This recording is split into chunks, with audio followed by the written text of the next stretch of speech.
Yeah. These are chosen, nigga. Loyalty above wealth. Know what I rap, nigga.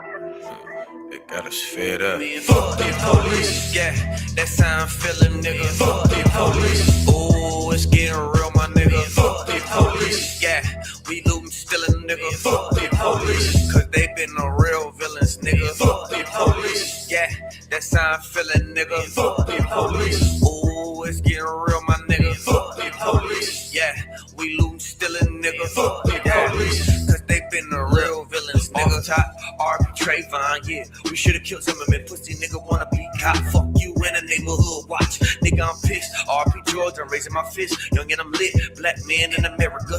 Dog, it ain't nothing scarier. Every day I'm trying to beat the odds. They try and kill us, we just try to survive. They kill us on camera and go free. Vic killed the dog, gave my nigga 3. PTSD from all that shit that we see. Right on TV, they kill us in streets. Then they replay it like we wanna see. Then they replay it like we wanna see. Then they dig up anything you did in your past that was bad. Fuck your life, yeah, your badge. You a bitch without that mag. Swear to God, I beat your ass. Take off these cuffs, I do you bad. You just hit me cause I'm black. That's why a nigga screaming. Fuck the police. Yeah, that's how I'm feeling, nigga. Fuck the police. Ooh, it's getting real, my nigga. Fuck the police. Yeah, we lootin', stealing, nigga. Fuck the police. Cause they been the real villains, nigga. Fuck the police. Yeah, that's how I'm feeling, nigga. Fuck the police. Ooh, it's getting real, my nigga. Fuck the police. Yeah, we lootin', stealing, nigga. Fuck the police. Cause they been the real villains, nigga. We should only buy black, that's how we get our pride back. We don't need no white designers. Look, nigga, we all sweat. We done did so much shit when they ain't give us no resources. We create our own economy. Then they cannot force us in the situations that we cannot win. That's what's important. Make decisions that's for us and not for them. They've ignored us for so long that I believe that segregation could have brought us a lot more freedom. We could have a black and white border. North to Florida, fucking order. All the family, Georgia, all the guns we order. When the police come into our neighborhood, have something for him. Kaepernick, he just took a knee. NFL to me, nigga, fuck your league, fuck your industry. White is all I see. Scream equality, but don't say seats for me. Damn the USA, how could you hate me? Dog, when you made me, black is all I see. Black is beauty, black is everything. Black is every color mixed into the fucking color scheme. Black the only thing I see when I turn on my TV screen, but then they kill us in the streets and justice we don't never see. Man, fuck the police.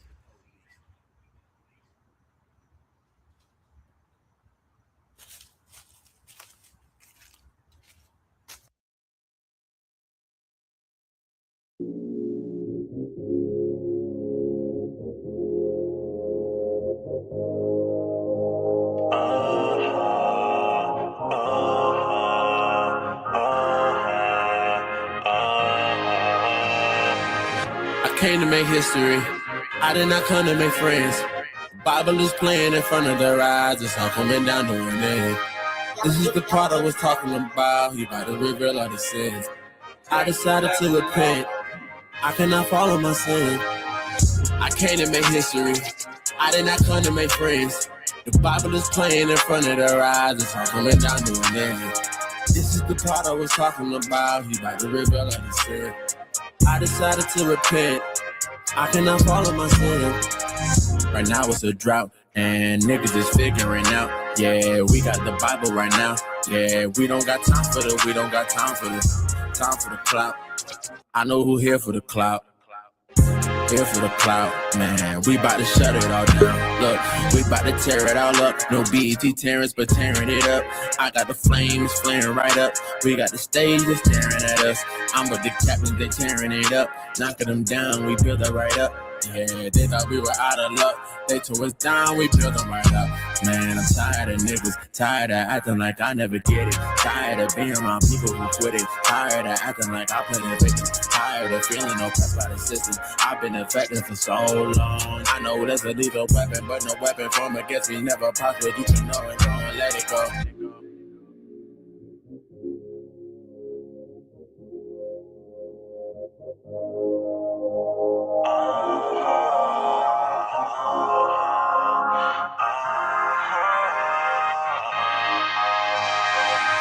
I came to make history. I did not come to make friends. Bible is playing in front of their eyes. It's all coming down to an end. This is the part I was talking about. He about to reveal all his sins. I decided to repent. I cannot follow my sin. I came to make history. I did not come to make friends. The Bible is playing in front of their eyes. It's all coming down to the name. This is the part I was talking about. He about to reveal all his sin. I decided to repent. I cannot follow my sin. I came in the truth and switched up the game. No longer a Christian, I changed my whole name. My parents was looking like, boy, you so crazy. But I heard the word and changed my ways. I aim for the goal, I'm trying to win. You lacking the word, you dying your sins. To be a new man, I had to repent. You playing with God, the pride you in. Yeah, keep it 100, I ain't trying to flex. This walk is hard, but I'm trying my best. Satan be plotting, he ain't for my neck. I must keep fighting, the kingdom is next. Gotta keep the faith, I can't be caught lacking. Gotta endure, this is history in the making. I came to make history. I did not come to make friends. Gotta endure, this is history in the making. I decided to repent. I cannot follow my sin. Gotta endure, this is history in the making.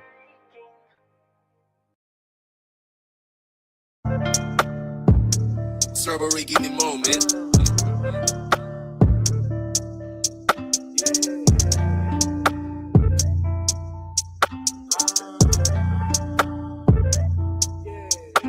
Say who gonna end up? Say who gonna end up until the end? Yeah, who gonna end up? Say who gonna end up until the end? I'm patiently waiting. They making allegiance with Satan. The truth is for real, you can't fake it. Keep it humble, you know that they hate it. Say who gonna end up? Say who gonna end up until the end? Yeah, who gonna end up? Say who gonna end up until the end? Yeah, I'm patiently waiting. They making allegiance with Satan. This truth is for real, you can't fake it. Keep it humble, you know that they hate it. This love come with 99 problems, one ain't the mark of the beast. I bro, your blood running all through my veins, they can kill it with a vaccine. I am God's flower, he planted his spirit inside me, I gotta succeed. He watered my spirit with wisdom, his sun shed his light, tell me what do I need? Yeah, tell me what more do I need? I hope they take heed. I feel like Muhammad Ali on the beat, got my words stinging like a bee. I pray you repent for your sins, before you get judged for your evil deeds. Pride and lust are the worst fruits, please don't eat from Satan's tree. That's how we got Adam and Eve. Please don't be deceived. Don't be naive, become as an angel of light, gotta see through the schemes. Ephesians 6 and 14, Bible got the keys, but you gotta read. The most I put these laws in these letters, but that man ain't getting received. They laugh at us like memes when we tell them about prophecies. We searching for God in the wrong places through these evil ideologies. All these religions, they causing division, they gave us lives to believe. Colossians 2 and 8 states, gotta watch for philosophies. Woe to idolatry. Who gonna end up? Say who gonna end up until the end? Yeah, who gonna end up? Say who gonna end up until the end? Yeah, I'm patiently waiting. They making allegiance with Satan. The truth is for real, you can't fake it. Keep it humble, you know that they hate it. Say who gonna end up? Say who gonna end up until the end? Yeah, who gonna end up? Say who gonna end up until the end? Yeah, I'm patiently waiting. They making allegiance with Satan. This truth is for real, you can't fake it. Keep it humble, you know that they hate it. Those who endure to the end, the same shall be saved. Thank God he gave me new life, I was headed to the grave. Didn't believe I could change my condition, but he gave me faith. Even though I fast and pray, Satan throwing obstacles in the way. I jump over them like gays. Resist the devil, he gon' skate. Don't move fast, gotta pace. It's a war, not a race. Repent now, don't wait. Better now, don't be late. I am great, no debate. A higher grade, no debate. Who gonna end up? Say who gonna end up until the end? Yeah, who gonna end up? Say who gonna end up until the end? Yeah, I'm patiently waiting. They making allegiance with Satan. The truth is for real, you can't fake it. Keep it humble, you know that they hate it. Say who gonna end up? Say who gonna end up until the end? Yeah, who gonna end up? Say who gonna end up until the end? Yeah, I'm patiently waiting. They making allegiance with Satan. This truth is for real, you can't fake it. Keep it humble, you know that they hate it.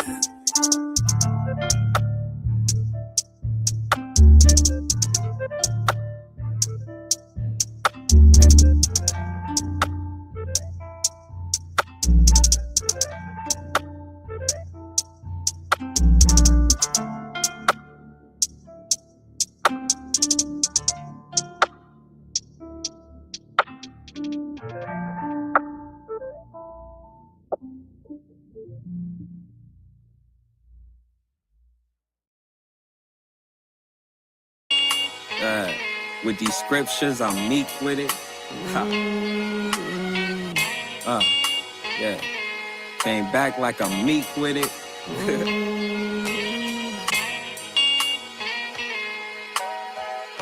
Yeah.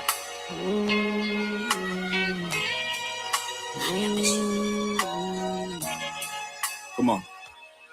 I was born allowed to be smitten. I was born a slave. When the poverty's hard and forming the lies and giving my tithes every weekend. But I know change. I was born allowed to be smitten. I was born a slave. Sense of change to keep me straight. When the poverty's hard and forming the lies and giving my tithes every weekend. But I know I stay meek with it. Got the keys to lock, so yeah, I'm chic with it. AP, yeah, how would buy Shem, yeah, how would shot. He did it. Don't be mad at me. I just asked for it. He sent it. Did a lot of self-evaluation, you know, repented. Met a couple wolves in this truth. They were sheepskinned. Had the nerve to question my faith, young boy, my knees in it. Prayed a lot. Charity runneth over, explains the watch. Covering this wrist that got your neck to rock. Shame to die. Yeah, never friend a brother before he prove himself. Yeah, count a couple hundreds and confuse his wealth. Get soft for a broad, compromise yourself.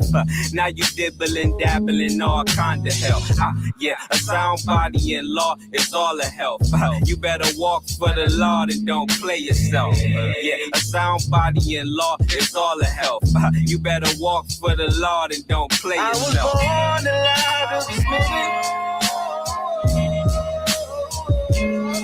I was born a slave. When the poverty's hard and forming the lies and giving my tithes every weekend. But I know it changed. I was born alive to be smitten. I was born a slave. Sense of change to keep me straight. When the poverty's hard and forming the lies and giving my tithes every weekend. But I know change don't come. Yeah, I keep Glock 17, I keep it sanitized. Yeah, pointed at the heathen as I fantasize. Yeah, thinking of my ancestors, I'm traumatized. Yes, I won't let you down and I won't compromise. Yeah, coon ass buffoons, you brothers hypnotized. Yeah, you acting like your colony ain't colonized. Yeah, if he treat you worthless, then that nigga worthless. Baby, you a queen, you ain't that nigga serving. Yeah, riding through the ghetto, I see kings and queens. That won't fight against oppression, it's the strangest thing. Yeah, y'all come down from heaven, we in need of help. Instead of fighting against the enemies, we fight ourselves. Yeah, shout out Kalaka, yeah, that my dog for real. Yeah, they buckler and shield, they hard to kill. When you build your house on sand, it's easily spilled. But when you build upon a rock, that shit get hard to drill. I was born alive to be smitten. I was born a slave. Sense of change to keep me straight. When the poverty's hard and forming the lies and giving my tithes every weekend. But I know it changed. I was born alive to be smitten. I was born a slave. Sense of change to keep me straight. When the poverty's hard and forming the lies and giving my tithes every weekend. But I know change. Married this woman, adopted his thinking. Now you a Roman Catholic, a Baptist, a heathen. Who was Hellenized? I die before I fall for having too much pride. Brothers in the pen, self-genocide. You ain't raw with it, talking about the law. You ain't taught in it. Bunch of Pharisees in the streets. You ain't authentic, walking strong, making my mistakes. I'm a boss with it, survivor of a heavy tribulation. How I fought with it, yeah. Stay in wise counsel, keep a couple elders. Yeah. Sticky situations, they know what to tell you. Yeah. Shasha Allah, like my father, hell yeah. Yeah. What's in your bag? True paraphernalia. It's time my people raise up, want knowledge of self. That Bible collecting of dust, take it off of the shelf.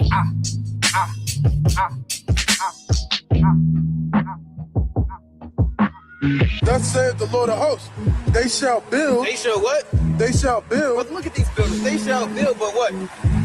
But I will throw down. The Lord will throw it down, right? Go on. And they shall call them the border of wickedness. Wherever they go, it's nothing but wickedness. And the people against whom the Lord have indignation forever. So the people, there's a race of people that the Lord hates forever. That's right.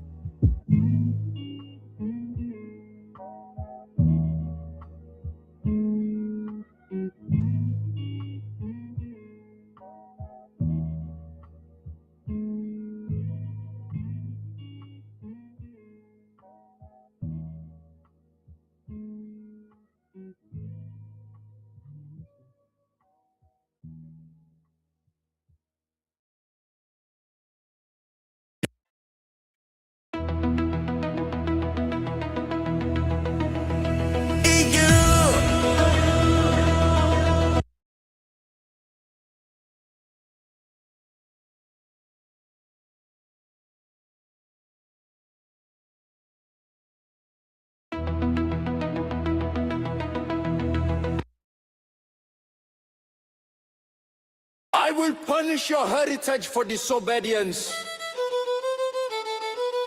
I will punish your heritage for rebellion. I will punish your heritage for being stiff-necked. I call heaven and earth to witness against you this day, that ye shall soon utterly perish from off the land whereunto ye go over Jordan to possess it. Ye shall not prolong your days upon it, but shall utterly be destroyed. And Yahweh shall scatter you among the nations, and ye shall be left few in number among the heathen. Whither Yahweh shall lead you, and there ye shall serve gods, the work of man's hands, wood and stone, which neither see, nor hear, nor eat, nor smell. Therefore is the anger of Yahweh kindled against his people, and he hath stretched forth his hand against them, and hath smitten them, and the hills did tremble, and their carcasses were torn in the midst of the streets. For all this his anger is not turned away, but his hand is stretched out still. But this is a people robbed and spoiled. They are all of them snared in holes, and they are hid in prison houses. They are for a prey and none deliverance, for a spoil and none saved, restored. Who among you will give ear to this? Who will hearken and hear for the time to come? Who gave Jacob for a spoil, and Israel to the robbers? Did not the Abba, he against whom we have sinned? For they would not walk in his ways, neither were they obedient unto his law. And I will destroy your high places, and cut down your images, and cast your carcasses upon the carcasses of your idols. And my soul shall abhor you, and I will make your cities waste, and bring your sanctuaries unto desolation. And I will not smell the savor of your sweet odors, and I will bring the land into desolation. And your enemies which dwell therein shall be astonished at it. And I will scatter you among the heathen, and will draw out a sword after you, and your land shall be desolate, and your cities waste, and thou, even thyself, shalt discontinue from thine heritage that I gave thee. And I will cause thee to serve thine enemies in the land which thou knowest not. For ye have kindled a fire in mine anger, which shall burn forever. I also will choose their delusion, some will bring their fears upon them. Because when I called, none did answer. When I spake, they did not hear. But they did evil before mine eyes, and chose that in which I delighted not. Because thou servest not Yahweh thy power with joyfulness and with gladness of heart, for the abundance of all things. Therefore shalt thou serve thine enemies, which Yahweh shall send against thee in hunger, and in thirst, and in nakedness, and in want of all things. And he shall put a yoke of iron upon thy neck, until he have destroyed thee. And it shall come to pass in the day that Yahweh shall give thee rest from thy sorrow, and from thy fear, and from the hard bondage wherein thou wast made to serve, to receive the rope which reaches all things. To receive the rope which reaches all things. To bring all things to your remembrance that I taught you. To bring all things to your remembrance that I taught you.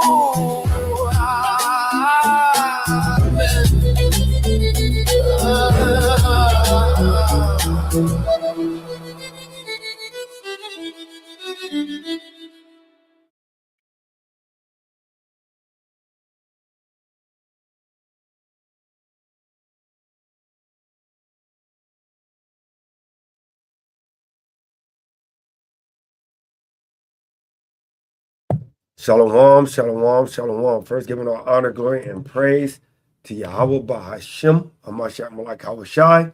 Hey, the world even calls Yahweh God. The world even calls Yahweh Shai Jesus. Hamashiach will be the Christ. Hey, all praises. Shabbat Shalom, Yasharala. Hey, all praises to the Most High. My name is Ariyah. Baby Rhino. Hey, we got the mighty deacon on the horn, man. Shabbat Shalom, mighty deacon. The deacon in the house, man. Yasharala.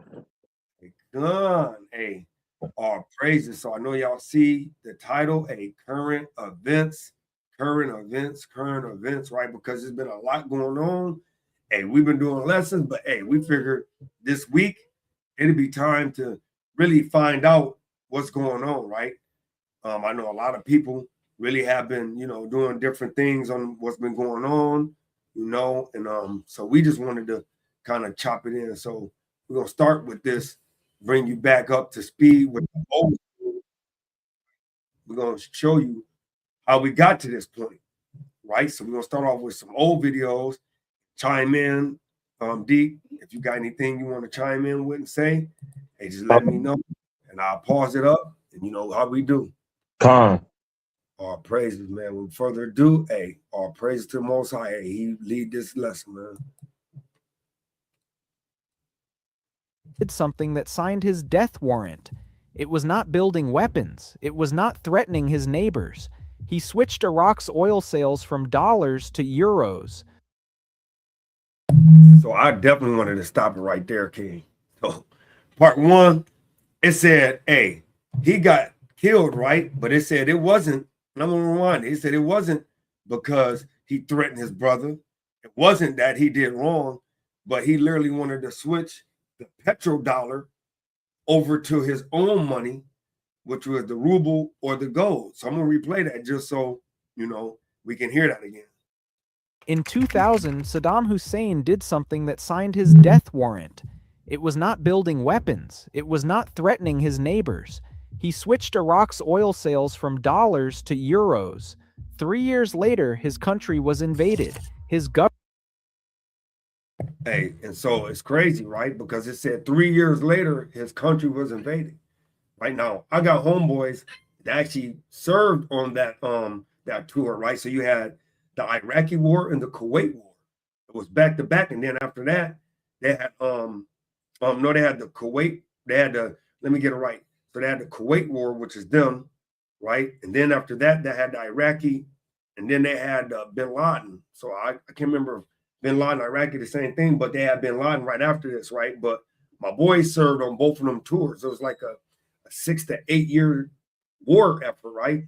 So I just say that to say this, like when they went over to the tour and they were literally breaking it down to me after they got back from war, they were literally saying that, hey, you know, they couldn't say nothing why they were actually signed to the army. But after they got back, of course, you know, it don't matter. They were like literally that they didn't know why they was over there. And they was telling them that they was over there for weapons of mass destruction. But when they got over there, they literally found no weapons of mass destruction. So that's why when it just said that he didn't get in trouble for weapons of mass destruction, nor murdering or anything like that, I know for that to be a fact. You know what I'm saying? So, but that's what they'll tell us in the propaganda is that, hey, we're over here for this, we're over here for that. In actuality, they got an ulterior motive, right? But you got anything you want to add to that, King? All right, Con. So I'm gonna let it roll now. Government was destroyed, and the very first thing the American-backed government did before rebuilding schools, before restoring electricity, was switch Iraq's oil sales back to dollars. 9 years after that, Muammar Gaddafi. Hey, you see that though? It said, look, before they even gave them power back on, before they even finished rebuilding the country, he said they switched it back to the petrodollar. Right? So real quick, let's get a quick scripture, man. Right? Because hey, that's what they do, man. I want to say Psalms 49 and verse 1. Let me see.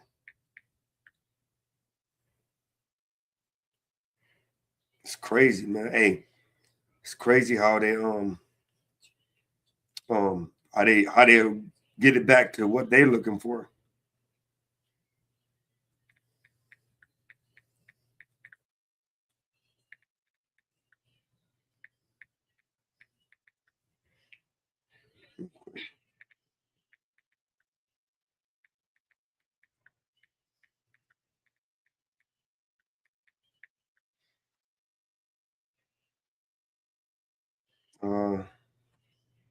Yep.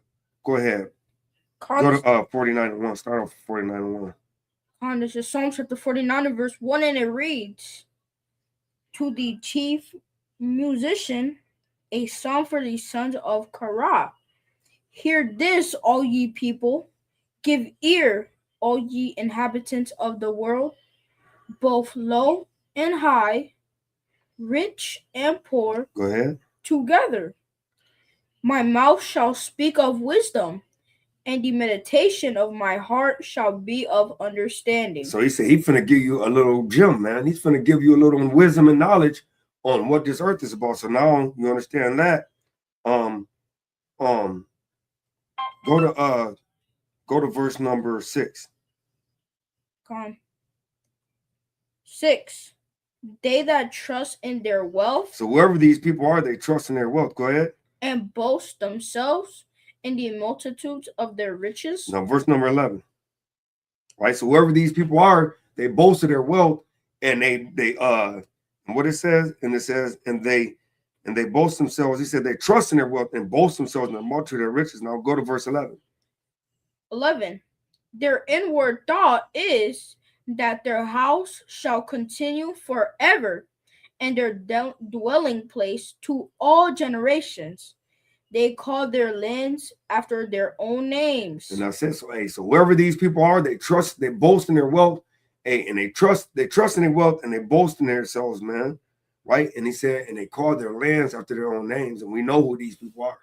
You know, these are the people that rule things, man. So you got anything you want to add to that, King? Yeah, and it's the ones that's going against the Most High God. You know, just you got to be. We have to be aware of who we dealing with.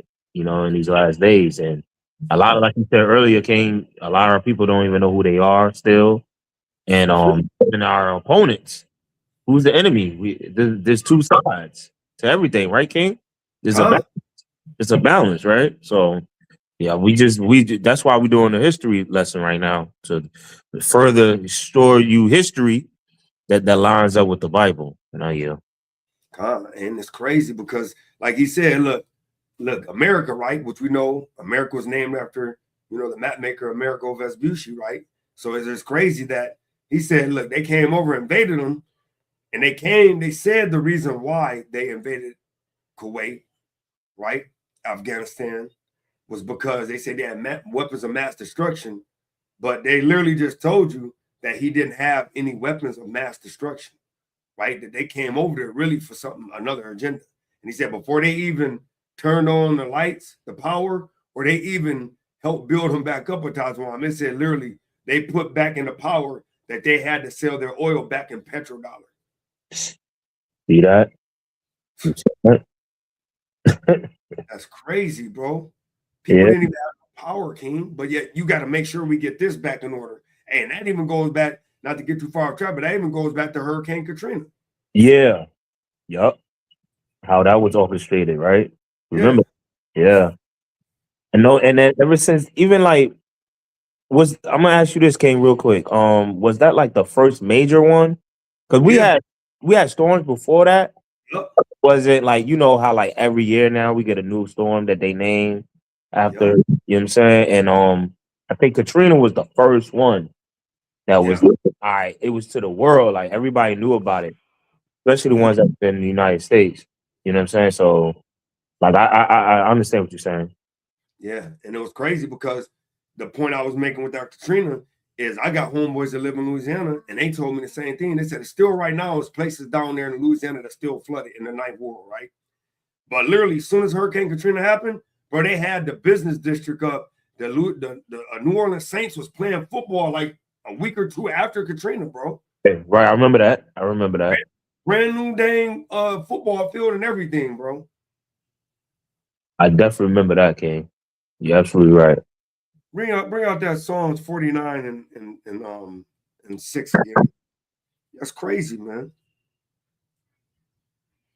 This is Psalms chapter 49, verse 6, and it reads, they that trust in their wealth. He said what? They that trust in their wealth. So they trust in their wealth, right? Because they had to get that revenue back up.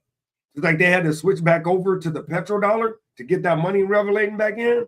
Hey, they got the football district and the New Orleans. What was that basketball team name? The Pelicans, not the Pelicans. They got that back up quick, bro. They was back up rolling. Right. They couldn't lose that money, man. Right. Read verse 6 again. They that trust in their wealth. Because they trust in their wealth, what they do? And boast themselves in the multitude of their riches. Hey, in the multitude of their riches, man. So they had to do it, King. They had to do it. They only trust in the multitude of their riches, King. You're absolutely right, bro. I yield. He tried something even bolder.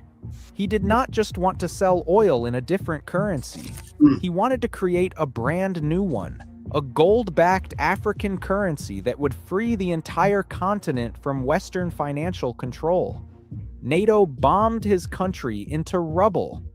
He was hunted down and killed in the street. And today, right?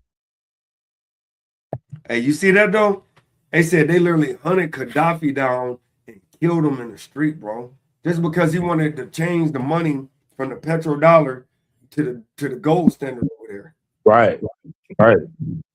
Hey, yo, anything, if you're in front of the agenda, if you're in front of them, they're going to take you out one way or another. And they will not cease until they do. You know what I'm saying? So. And that's madness, though. And the thing of it is, though, let you go shoot somebody trying to break in your house. You possibly get put on a death trial, man. That's right, King. That's right. But yeah, they're going and taking presidents, King. Man. Crazy, bro.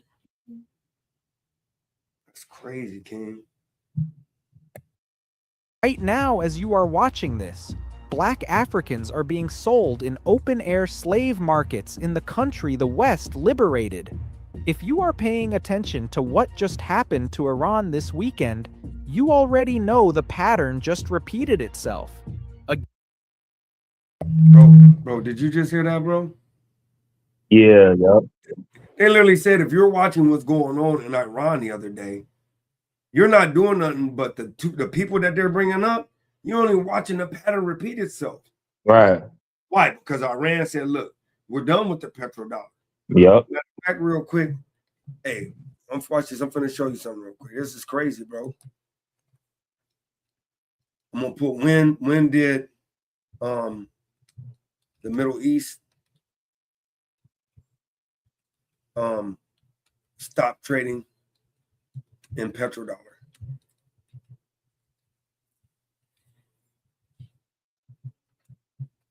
Watch this. In a significant geopolitical shift, Saudi Arabia has decided to terminate the 50-year-old petrodollar agreement with the United States. According to media reports, the deal signed on June 8th, 1974, expired on June 9th, and the Middle East country has now decided not to renew it, brother. So everything we seeing, this is just stuff that our people have not been paying attention to. See, and that's why now you're wondering why America had been trying to go against Saudi, trying to go against all the Arabic nations, because, brother, they're going away from that dollar. Those that trust in their wealth, they upset, bro. They're like, oh, because it costs people to actually use the American dollar. If you're using an American dollar, it's like you're giving tribute to America. So right. you got something to add to that. That's madness, bro. Right. And then, they completely cut all ties with America. You know what I mean? Like you said, they don't want to deal with, the beast anymore, man. She been mingling and dabbling and conquering for so long, and now her era is up. Man, it's up now. And you going for a king, right? And it's like your old girlfriend, right? Yeah. Say that old girlfriend, she don't want to hear that she ain't the new one no more. Right. She don't want to hear that it's over for thou. Right. You know what I'm saying? Hey, she want to still be the girl. That's right, King. That's right. Hey, that's why the Most High called her, what he called her. Right. Yep. Man. Yep. She been dibbling and dabbling with every nation. Every nation. Nobody's scared of the whore no more, man. Right. That's right, Big Bad Wolf, you're not so big and bad no more. Hey, King, everybody got hypersonic missiles. Everybody got hypersonic. Everybody got nuclear bombs. Yeah, while America was just like, doing its thing and being wicked, the other enemies had plans on their own. They had their own secret agendas. You know what I mean? So a point in time was a time, and it was all done by the Most High.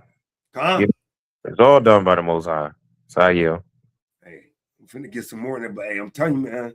Hey, the information we bring out, we pray that it give people some more understanding, because we love to do the lessons, but every now and then we gotta let y'all know what's going on too, and why what's going on, because it may look on the surface like, oh, it's just another war, or they ain't getting along, but literally a lot of these wars ain't stemming from like the last couple of years. Like this one said that, hey, in 1979 that deal went bad. They didn't re-sign the new deal, bro. Right. So from 79 on, bro, they ain't been with the petrodollar no more. Yep. So that's almost 50 years ago. That deal been no good. Because it's 2026, and they said 79, so that's like 47 years ago. Right. 6 years ago, that deal been no good. Poof. So that's crazy, bro. So yeah, so I'm gonna go ahead and roll it again and go from there for a minute. Again, if you are new here, subscribe to Black Culture Unlocked right now, because what you are about to hear connects every single one of these wars to the same thing, and it is not what they told you on the news. Hey, did you hear that though? I'm gonna rewind that though. Yeah. I'm gonna rewind that. Let me see if that's Elder came in. Oh yeah, Elder came in. Hey, Shalom, Elder. Hey, Shalom. Hey, y'all about Shabrakatah. How about y'all Shabrakatah? Hey man, I don't know if you've been seeing what we've been rolling, man. I just got I was on, but my rep called me. I'm on now. Hey, bro. I was listening to that beautiful music. Huh? And all praises to the Most High. Hey, look, so we going over, right? So we going over before we get to the main portion of it. We going over like what's really been going on, right? And so this is what Gaddafi, Saddam, and Iranian leaders all did the same thing, right? And they're going into that it's not what it seems. Everybody that got killed, Gaddafi and Saddam, is because they were trying to actually change how they dealt with their oil, how they were selling their oil. They were going away from the petrodollar and actually was going with gold or was going with some other form of money, ruble or whatever it may be, right? So right now, I'm gonna rewind it a little bit so you can just see a little bit of what we were just listening to. Hey, oh yeah, I gotta find this other thing. I gotta send you to look at. Watch this. Hold on. Yeah, do your thing. You know too. Yeah, send it to me. Send it to my regular phone, and then I'll get it on. So I'm gonna play this a little bit, and you can listen to it. This is crazy what's going on, bro. And they ain't pulling the wool over our eyes. And look, we can read now, Master. Yeah, we can read now, Master. We can see right through you. Hey, you see all the way through you. If you are paying attention to what just happened to Iran this weekend, you already know the pattern just repeated itself. Again. If you are new here, subscribe to Black Culture Unlocked right now, because what you are about to hear connects every single one of these wars to the same thing. Brother, did you just hear what it said? It said, because what you just heard literally is connecting all these wars to the same thing. And you know it is too. Yeah. It's that damn petrodollar, bro. It's the petrodollar. They went away from the petrodollar. I just brought it up before you got on. Yeah, they bullies, Art. They don't, you know what I mean? Come on, man. Yeah. It's crazy, bro. Watch this right here. And it is not what they told you on the news. Of course not, brother. You know they padding the news. God. That's why you gotta find other sources outside of our normal so-called normal news, because they don't tell you the truth. They definitely, if they ain't treat you right, they definitely ain't gonna teach you right. That's about right. I mean, we're commanded, we're watchmen. That's what watchmen do. Hey, yo, we blowing the horns, we're blowing the trumpet, telling the people, warning the people, look, hey, the Most High about to judge this place. You know what I'm saying? You better be right with them before it's too late. Before it's too late, bro. There is an unspoken rule in the global economy. You can run your country however you want. You can be a dictator. You can crush protests. You can starve your people. As long as you sell your oil in American dollars. It said you can do whatever you want. You can kill your people, right? You can starve them out. You could be a dictator as long as you sell your oil in the petrodollar. That is evil to see, bro. Hey, do you know what the crazy thing is? What they do is before they go to war, they always make the other person look like the evil ones. You know, like terrorists. When the true terrorists are the people that destroys them. You know what I mean? The big bully. How could a big bully call the little man? You know what I mean? Like, that's crazy to me. That's crazy, huh? The United States will leave you alone. Saudi Arabia has one of the worst human rights records on earth. They execute people in public. They do not allow basic freedoms. And the United States has been their closest ally for decades. Not because of shared values, because Saudi Arabia props up the dollar. Here is how it works. After 1971, when the United States pulled the dollar off the gold standard, American money was no longer backed by anything physical. So the United States government made a deal. Oil-producing nations would sell their oil exclusively in United States dollars. In return, they would get American military protection and access to the global financial system. This is what is known as the petrodollar. It is the single most important economic arrangement in the modern world. As long as every country on Earth needs dollars to buy oil, there will always be demand for dollars. That demand is what keeps the American economy afloat. That demand is what allows the United States to print trillions without the currency collapsing. Break that arrangement, and you become an enemy of the state overnight. Hey, you heard what they said though? They said, "Hey, you break that arrangement." Hey, break that arrangement if you want to. Yeah, break that arrangement, and the big bully is gonna come get you. This is much needed, King. This is much concerned, bro. This is crazy, and make you look like the wicked one. Damn. Right, I mean, right. they wicked anyway. They do that to us though. You see how they set us up, and you know, with they set our environment up for destruction, and that that cause us to hate each other and fight and kill each other. They set our music up that way and everything else, right? And then when we have to do it to make money, when people do it to make money, I don't know about have to. When they do it to make money, then they look at you as the evil one and then call you evil. When see that's the puppet master, you know what I mean? Hey, the people that got the strings, they got the strings, and you just do, you know what I mean? You just doing what they want you to do, you know. But they're not seen as the evil ones because they're hidden in plain sight, right? But yeah, they do that all the time. They did that with the natives. Then they call them savages. We had to get them because they're savages. Right. You know what I'm saying? Hey, yo, Aria and the Elder, man, and they gonna try to finish us off with AI, bro. Oh, you know what I mean? If they took the pictures of our prophets and changed the color of their images, why would they not do that? Try to do that again, bro? But they got the power to do now, King. Okay. No, I was saying he required that or you know what I'm saying? Like whatever what's happened in the past is gonna happen again today. You know what I'm saying? It's just AI is that technology where you could make us look bad, right? Make sure we look like the bad guys. That we the terrorists, like you said, and everybody gonna believe that. You know what I'm saying? Yeah.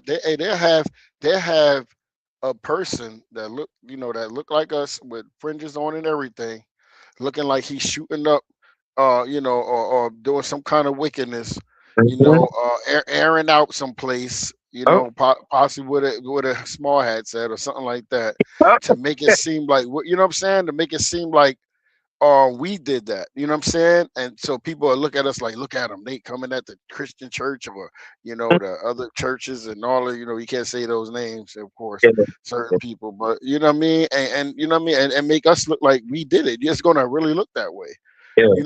Hey, they can take you and have you sneaking with a kid or something like that, and you know what I mean, and put it out there, and everybody be looking to arrest you. Yeah, brother, this is it's going to get worse and worse. I'm telling you, brother. And it's crazy, man. But hey, all praise to the Most High, man, that He woke our eyes up to see this truth, to expose it. Like bro said, we watchmen. So hey, we just trying to bring out a good soldier's deed, man. So hey, watch this. In October 2000, Saddam Hussein announced that Iraq would no longer accept US dollars for its oil. He switched the country's oil transactions to euros under the United Nations Oil for Food program. He also converted $10 billion in Iraqi reserves from dollars to euros. Western financial analysts called it irrational. They said Iraq would lose money on conversion fees. They said the euro was weaker than the dollar, and it made no financial sense. But Saddam wasn't making a financial decision. He was making a political one. You see that? Hey. He literally was letting them know, like, we don't care about the money. We don't care about losing the money, that like you saying. We're making a stance that, hey, we don't care about the big bad wolf no more. And he kind of was the start, but that's why they killed him too, though. Exactly. They're not scared of him. Hey, man, these jokers sitting missiles in bunkers. You know what I'm saying? Yeah. They got bunker busters, man, and go into bunkers and kill their elites. You know what I'm saying? Hey, man, listen, man, they're a whole different type of demon, bro. Yeah, bro. Crazy. But ultimately, it's the Most High that, it's time. Every one of them deserve judgment anyway.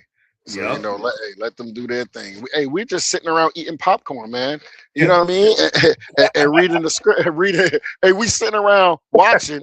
I want the nation to understand what's going on. I want the world to understand what's going on with the Israelites. That's in the spirit.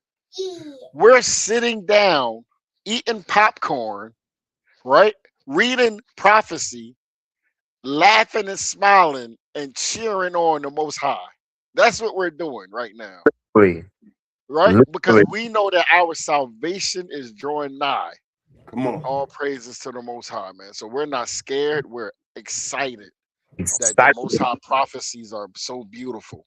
And I yield. Hey, and Elder, last time I checked, you also sauteing vegetables with anointing Christian oil, right? That's right, God. God, I got a nice sear on vegetables with that oil, right? Because that oil ain't gonna do nothing but make your forehead shiny. You know what I mean? Oh man, God. You're gonna be a shiny forehead wicked Negro if it don't work, work through the spirit, right? Oh, That's man. right. God. World, And it saute real nicely too, by the way. God, it's so hungry. does not have to bow to the dollar, and he was right at first. The euro rose in value, and Iraq actually made money on the switch. In 2003, the United States invaded Iraq. The stated reasons were weapons of mass destruction and links to terrorism. Hey, you see that though? You see that though? They had to tell you something that you would believe in. It wasn't that the money, switching the petrodollar. No, they invaded them. Weapons of mass. I'm gonna replay that. Watch this. Iraq actually made money on the switch. In 2003, the United States invaded Iraq. The stated reasons were weapons of mass destruction and links to terrorism. Both turned out to be false. No weapons Brother, I'm gonna play a little bit more. Were ever found. No links were ever proven. The entire justification was manufactured. Come on, brother. What y'all think about that? Right. I mean, just like everything they do, you know what I mean? Everything is manufactured. Manufactured. You know, they make their own prophecies, don't they? Yeah, the tyrant, a prisoner, and all that, bro. Come on, man. You want a tyrant? You just got mad because he stood up to y'all. Yeah, and then they call him a tyrant. See how Esau do? Yep. Esau. Listen, what about what you did to people? That was a long time ago. You talking about it was a long time ago. Exactly. That was a long time ago. Come on, man. Exactly. Even though they're still oppressing the so-called black man, Hispanic man. That was a long time ago. You talking about? Is you talking about, bro, when they killed Trayvon Martin? That was a long time ago. That was a long time ago. You see that? And George Floyd neck. That was a long time ago. Shut up, Elder. You can't bring that up. And you know what's so crazy? Our people be like, "Yeah, man, you going back to?" I mean, that was a long time ago. Long time ago. You talking about when they kicked Sandra Bland Durant? But that was a long time. That was a long time ago. Come on. The problem is, you only see what they allow you to see. This stuff is happening every few seconds. Come on, to bro. our people, right? They turn us on like a light switch. The one I want to send you is from that brother I was telling you about yesterday, and it's a lot though. It's a lot on here. So I'm not sure how to break that down. I should have looked. I wish I had time to look at before, so I can give you like certain things to go to. But it's a lot of good points on there, though. Yeah, that's kind of going into what we're talking about. But go ahead, King. All right, we got this one. Then we got another one. I'm gonna let this one roll for a minute. Then let something crazy come on. But here is the part they do not teach in any classroom. After Saddam was removed, the new government, backed by the United States, quietly converted Iraq's oil sales back to dollars. You see that though? I had to stop it. I couldn't go. He said, you see, as soon as they killed him, the person, they didn't say the person that they voted as the new dictator or president or authoritative figure, right? They said the new person America put in office switched it back over to the petrodollar. Hey, please rewind that too. Come on, come on, you gotta listen to what. Hey, America, boy, they slick now. Well, try to be anyway. Try to be anyway. And links to terrorism. Both turned out to be false. No weapons were ever found. No links were ever proven. The entire justification was manufactured. But here is the part they do not teach in any classroom. After Saddam was removed, the new government, backed by the United States, quietly converted Iraq's oil sales back to dollars. No announcement, no press conference, It just happened. The war cost over 1 million Iraqi lives. It destabilized the entire Middle East. It created. Hold up, bro. Don't that kind of remind you of the slave trade, brother? Damn. Yeah, bro. But they ain't the bad guy though. They killed over 1 million Iraqis, but they ain't the bad guy. Nobody ever talk about that number either. Over 1 million, brother. I didn't even know that number. Yeah. Over 1 million Iraqis died, bro. Hey, listen. You say Iraqis and stuff like that. 1 million died. I guarantee you they're not going to. I mean, on the live, I guarantee you they're not going to stop this video, but say something about the other people. Yeah. And see what happens.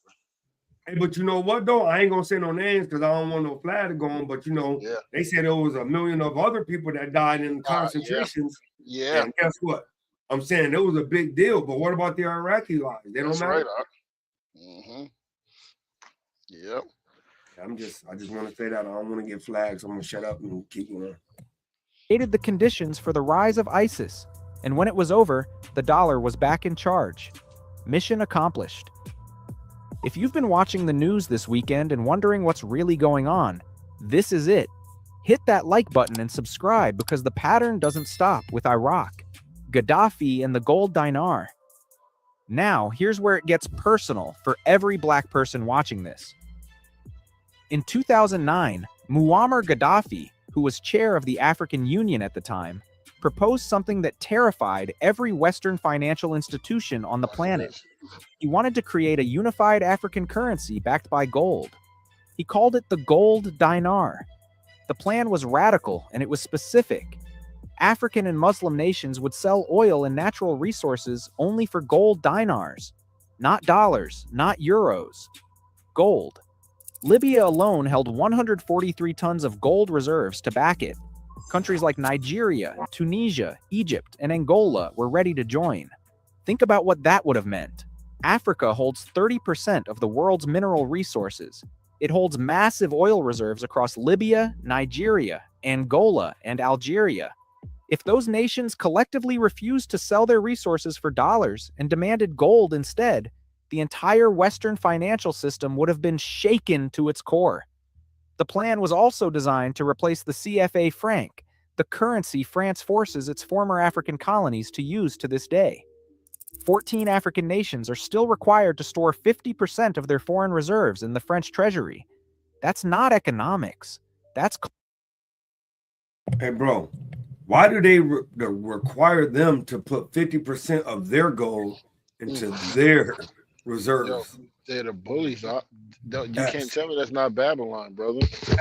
You cannot tell me that, brother. They have control of the earth. Bro, that's crazy. Hey, they saying that the reason why they're saying they're attacking certain places is because they don't want them to have nukes. But they can have nukes, but he don't want Iran and places to have nukes. Make that make sense though, brother. How you gonna tell another nation that they can't have nukes, but you got them? I'm gonna tell you. Hey, look, Ashai, I know North Carolina. I know you got the right to have arms, right? I'm gonna have arms, but you can't have arms. Yeah, that's crazy. Crazy. Colonial extraction with a bank account. Gaddafi's gold dinar would have ended that. It would have given Africa financial independence for the first time since colonization. We know exactly how the West reacted because the emails were leaked. In 2015, a cache of Hillary Clinton's emails became public. One of them, from her advisor Sidney Blumenthal, stated plainly that French intelligence had discovered Gaddafi's gold currency plan and that it directly influenced France's decision to lead the NATO attack on Libya. France's then president Nicolas Sarkozy reportedly called Gaddafi a threat to the financial security of the world. Not a military threat, a financial one. A man leading a country of 6 million people was considered a threat to the global financial order because he wanted Africa to have its own money. In March 2011, NATO launched its bombing campaign. By October, Gaddafi was dead, dragged from a drain pipe, and executed on camera. Secretary of State Hillary Clinton responded to... So you telling me that now you can pull people, drag them out from their hiding, and execute them for no reason? Hey, and on camera, that's like humiliation and everything. Like, I want y'all all to see this. You know what I mean? And look Wow. what Hillary got. It was a perfect time to pause it. We came, Wow. we saw, he died. Mm, mm, Wow, look at that devil right there. wow. The news Hey, on CBS by no, go ahead, You King. say, King? No, go ahead, King. laughing and saying, "We came, we saw, he died." What Libya became. Now here's what the liberation of Libya actually produced. Before NATO intervened, Libya had the highest human development index in all of Africa. Free education, free healthcare. The Great Man-Made River, the world's largest irrigation project, provided free fresh water across the country. Libya had no external debt. Per capita income was over $11,000, the fifth highest on the continent. Today, Libya ranks 105th in the world in human development, a fall of over 50 places. The country has been in a state of civil war for over a decade. At one point, there were an estimated 1,600 armed militias fighting for territory. There is no functioning central government. Infrastructure has collapsed. Power cuts are constant. The healthcare system is destroyed. And then there are the slave markets. In 2007, Hey, you hear that though? It said they still doing slavery, King. Come on, man. All right. A lot of them we don't see. Mhm. Yep. Like the Epstein files. That show you all you need to know right there. Yep. How they was hiding that. Hey, that thing go way beyond that, King. Yeah, bro. Mm-mm-mm. 2017, CNN sent an undercover team to Libya and documented something the world had not seen in centuries. Open-air auctions where black African migrants were being sold as slaves. A man on camera auctioned off human beings, calling them merchandise. The price, as low as $200 to $400 per person. The International Organization for Migration confirmed that 73% of migrants in Libya were being subjected to forced labor. People from Nigeria, Ghana, Niger, Mali, and across sub-Saharan Africa were kidnapped, beaten, tortured, and sold. Women were forced into sexual slavery. People who could not pay their ransom were worked to death. A United Nations Human Rights Council report in 2023 confirmed that crimes against humanity were being committed against migrants in Libya, and that European Union policies were contributing to the crisis by funding the very militias carrying out the abuse. This is what happened when the West liberated Libya from the man who wanted to free Africa from the dollar. They turned the wealthiest nation on the continent into a failed state with slave markets. The same NATO that said it was intervening to protect human rights created conditions where black people are being bought and sold in parking lots. Share this video right now. Send it to someone who thinks these wars are about freedom and democracy. Like, subscribe, and drop a comment, because the pattern just happened again. Iran, this weekend, the United States and Israel launched a coordinated military strike on Iran. They called it Operation Epic Fury. Supreme Leader Ayatollah Ali Khamenei was killed. Dozens of senior military and government officials were killed alongside him. Bombs fell across 24 of Iran's 31 provinces. Over 1,200 munitions were dropped in a single day. Iran retaliated by striking U.S. military bases across the Gulf, in Bahrain, Kuwait, Qatar, and the UAE. American service members have been killed. Airports across the Middle East were shut down. The Strait of Hormuz, the most critical oil route on Earth, was closed. And here is the detail they are not emphasizing in the coverage. Iran had been planning to launch its own oil bourse, a trading exchange where oil could be bought and sold in currencies other than the dollar.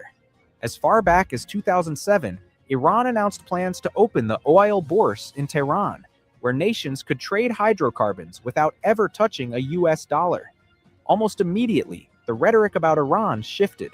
Weapons of mass destruction, nuclear programs, threats to regional stability, the same playbook. Every time. And here's the part that makes it worse. Just one day before the strikes began, Oman's foreign minister announced that Iran had agreed to full nuclear verification and had committed to never stockpiling enriched uranium. A diplomatic breakthrough was within reach. Peace was, in his words, within reach. The bombs started falling anyway. President Trump told The Atlantic that Iran should have done it sooner and that they waited too long. You heard that Double said? He said they waited too long. What? Yeah. It wasn't even about that though. If it was about that and they said they weren't going to be enriching it, that let you know, hey, like he said, the same playbook. The quarterback sneak, man. We knew what you were about to do. Yep. He had already stated publicly that regime change in Iran would be the best thing that could happen. Regime change, the same words used before Iraq, the same words used before Libya. So let's lay it out. Saddam Hussein switched oil sales from dollars to euros in 2000. He was invaded in 2003. He was killed in 2006. Iraq's oil was switched back to dollars. Muammar Gaddafi proposed a gold-backed African currency in 2009. NATO bombed Libya in 2011. He was killed in October 2011. Libya became a failed state. Black Africans are now sold in slave markets in the country he once led. Iran announced plans for a non-dollar oil exchange. They have been targeted with sanctions, sabotage, and assassinations for years. And as of this weekend, their supreme leader is dead, and their country is being bombed. Every leader who tried to break free from the dollar was destroyed. Every single one. And every time, the people who suffer the most, the people caught in the crossfire, the people displaced, the people exploited in the aftermath, are black and brown people. It was Iraqi civilians who died by the hundreds of thousands. It's black Africans who are enslaved in post-Gaddafi Libya. It will be the poorest people in the Middle East who bear the cost of what's happening right now. This isn't a conspiracy theory. The Clinton emails are public. The Iraq invasion timeline is documented. The slave markets are on video. The Iran strikes happened 2 days ago. The pattern is the point. And the pattern says this was never about weapons. It was never about terrorism. It was never about democracy. It is about the dollar. It has always been about the dollar. This is Black culture unlocked. The reason this story matters to Black people specifically is because the single greatest attempt to give Africa financial independence, the gold dinar, was crushed by the same forces that claim to stand for freedom. It did not bring freedom. It brought slave markets. They killed the man who wanted to free Africa's money. Then they let Africa's people be sold. If this video opened your eyes, hit that like button. Subscribe. Share this with everyone. Drop a comment below. Did you know these wars were connected? Did you know about the gold dinar? Because once you see the pattern, you can never unsee it. Stay aware. Stay awake. Stay unlocked. In 2000. So, hey, that's just part of it, man. So this is crazy, man. What y'all think about that, man? Yeah, crafty counsel, you know. Crafty counsel, man. You know, with the other nations, man, they really want to take over the earth, man. But you know, the Most High didn't give them that.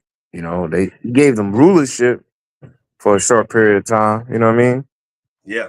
You know, to us, it seemed like it's a long time, right? But really, it ain't.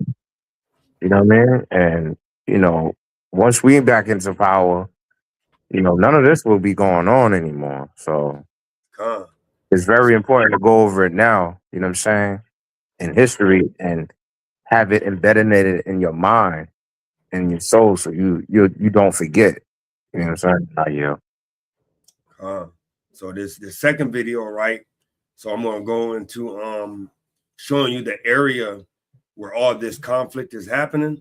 And then the third video, I'm gonna tie it in to why it's happening there, because it really goes back to the curses. Everything goes back to us.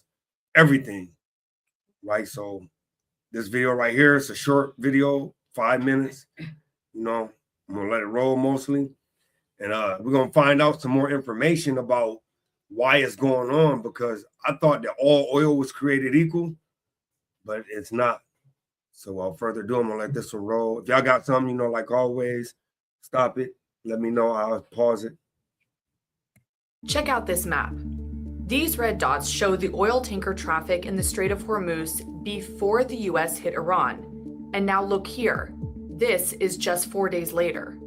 And that's because of this.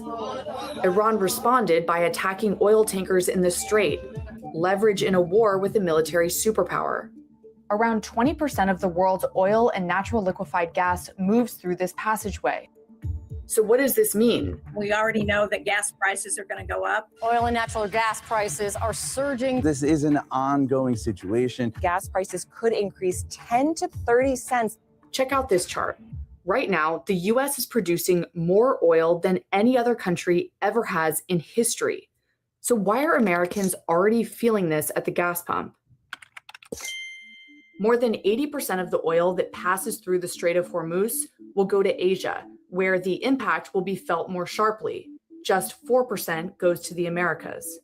To understand what this means for the US, I'm going to talk to one of the top experts on energy in the economy. He was an advisor to President Bush during his first term. The reality of the global oil market is that a supply disruption anywhere leads to a price shock at the pump everywhere, including the United States, because oil is globally priced and we all ride the same price roller coaster, if you will. Global crude oil prices are based off of benchmark oil pricing. The use of benchmarks helps buyers and sellers around the world decide the price for different types of crude oil. Each benchmark, for instance, Brent, West Texas, Dubai, is priced separately and represents oil from a different region with specific characteristics like density and sulfur content. The US pumps sweet light oil that's good for gasoline, and that's about it. Right, so it's going into like the different, types of crude oil. Like for instance, they said America does the sweet light. So America oil literally is only good for your vehicles, right? It's not good for diesel. It's not good for airplanes. It's not good for anything else other than regular vehicles, right? You may be able to get other byproducts from it, like, maybe oil for your car, all that. But at the end of the day, it's only the light. It's called sweet, right? So watch this. Producers in the Middle East mostly pump heavy sour oil, good for asphalt, jet fuel, and diesel. U.S. refiners like to use the type of oil that's produced in the Middle East, also Venezuela and Mexico. The U.S. mostly gets this kind of oil from Canada and Mexico. Venezuela's infrastructure is degraded, and the U.S. banned imports from Russia. The other source is the Middle East. The key thing to remember, though, is what we got to remember too. So now when everybody try to figure out like, why did America really go to Venezuela? Because we know it's always an underlying situation going on. What the underlying situation was, Venezuela got that same sour crude oil like the Middle East. But the only catch is, real quick, because we was looking it up right earlier today. How many years do it take to construct a large oil refinery, right? So I'm gonna go to the Copilot, because the Copilot gives you the accurate, because that one said 5 to 7, but the Copilot is gonna give you the real deal, right? So it says a large modern oil refinery typically takes 5 to 7 years from initial concept to full operation, with some mega projects stretching closer to 8 to 10. So the more realistic time frame would be 8 to 10 years, because 5 to 7 would be if there was no hiccups, the land was exactly the way they planned it, the drilling, the foundation, the equipment, they're getting everything on schedule. 5 to 7. Now we know life be lifing, so it's more like 8 to 10. It says depending on scale, permitting, and geopolitical or supply chain conditions. So that's saying like they're getting the metal they need, they're getting the pumps they need, they're getting everything they need. They done did all of their mapping out, and they did their blueprints properly. It says the timeline is long because refineries are among the most complex industrial facilities in the world, requiring extensive engineering, environmental review, and phase construction. So, they even got to tell, like, excuse me, if like the soil shifts, like they got to know that, because that stuff is heavy, man. Like, it ain't just like putting up a house or putting up a shed. You're talking about a mega structure, right? So, anybody got anything else they want to add to that?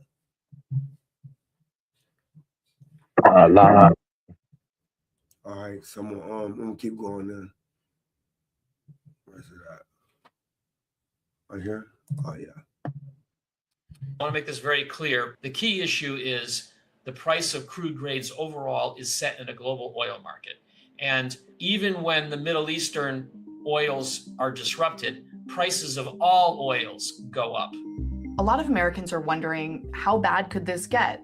And it kind of depends. This isn't the first time there have been disruptions in the Strait. In the 1980s, during the tanker war, Iran and Iraq struck ships in the Strait, but the flow of oil didn't stop because their attacks were limited, and the US military escorted tankers through the Strait. But in 1979, during the Iranian Revolution and Iran-Iraq War a year later, oil infrastructure was bombed, impacting production and causing a drop in the global oil supply. During this time period, gas prices in the US more than doubled. That supply loss caused a huge oil price spike that we remember today. Jimmy Carter with the sweaters and the gas lines and so forth. One of the main differences today is that the US is producing far more oil, which could help absorb the shock felt in the 1970s and 80s. Do you think the economic crisis that we could be facing could be on par with what happened in the late 70s, early 80s with the Iranian Revolution and the Iran-Iraq conflict? Yes, we could see similar price impacts and economic impacts if there is a prolonged disruption in Strait of Hormuz energy flows. How could people be personally impacted by this disruption to the energy supply? So consumers are impacted because it's like a huge sudden tax increase. And when you see a sudden increase in gasoline prices, and they're rising now by a dime a day as we speak, this impacts not only the pocketbook, but the psychology of the American consumer. They just don't like to see it. It also raises the price of everything we buy at the store and all the goods and services we consume, because oil is embedded in the supply chain of producing and then transporting the stuff that we buy. And finally, there's the financial market impact. Hey, I just want to bring this out, right? Because Elder Shia, you in that trucking world, right? Mm-hmm. Hey, how much have you saw the diesel go up in this last week? Okay, so I was in I think I fueled up in Kentucky, I believe, and the diesel was right when I left. I left Monday. I think I fueled up maybe like Tuesday or something like that. It was 440 something, 449, I believe. Bro, I fueled up again yesterday before the Shabbat. It was 509. Hey. My rib, she's in North Carolina, and I told her to look and see what the prices were, right? And it's 499. That's in North Carolina right now. So yeah, I mean it's going up a lot. So when the brother actually brought this to me this morning, I'm like, wow, that makes sense. Yeah, God, That's a lot, crazy. King. It was just like 3 something and all. Yeah, it's a lot. Went up a lot. $2 already in just the course of a week. That's crazy, bro. Yeah, I think the regular gas was like 330 something or something like that now. But yeah, The crazy part about that was last week I filled up and it was only like I think like 234 at Sam's Club. Yeah, It's it always was a one of little bit those slightly Sam's. lower, but it's Right. like now it's already up over 340 something. Yeah, my rib fueled up for the Shabbat. And I was trying to ask her how much she paid, but she didn't look. But I wonder what it is now. Yeah, man, I'm scared to even go out there because I got a quarter of a tank. So.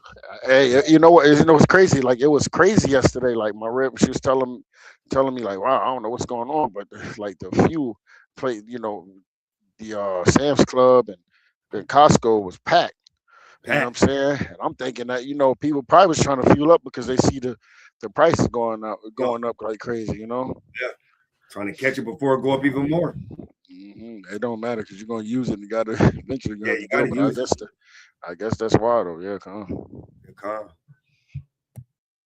Trump knows he needs to keep the strait open. He even offered an America-backed risk insurance to all shipping lines to keep the, quote, free flow of energy. With the midterms approaching, rising gas prices and higher inflation would not be the best look for Trump.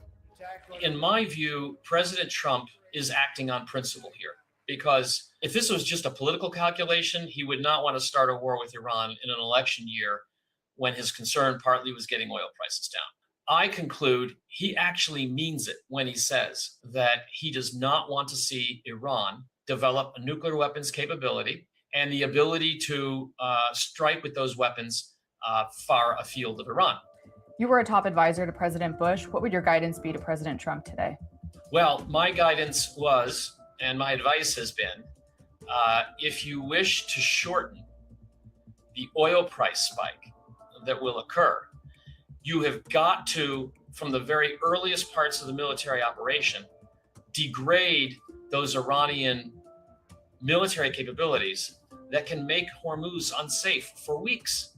The longer this conflict goes on, the more consumers could feel this in their everyday life, unless the US and Israel find a way to keep the Strait of Hormuz open.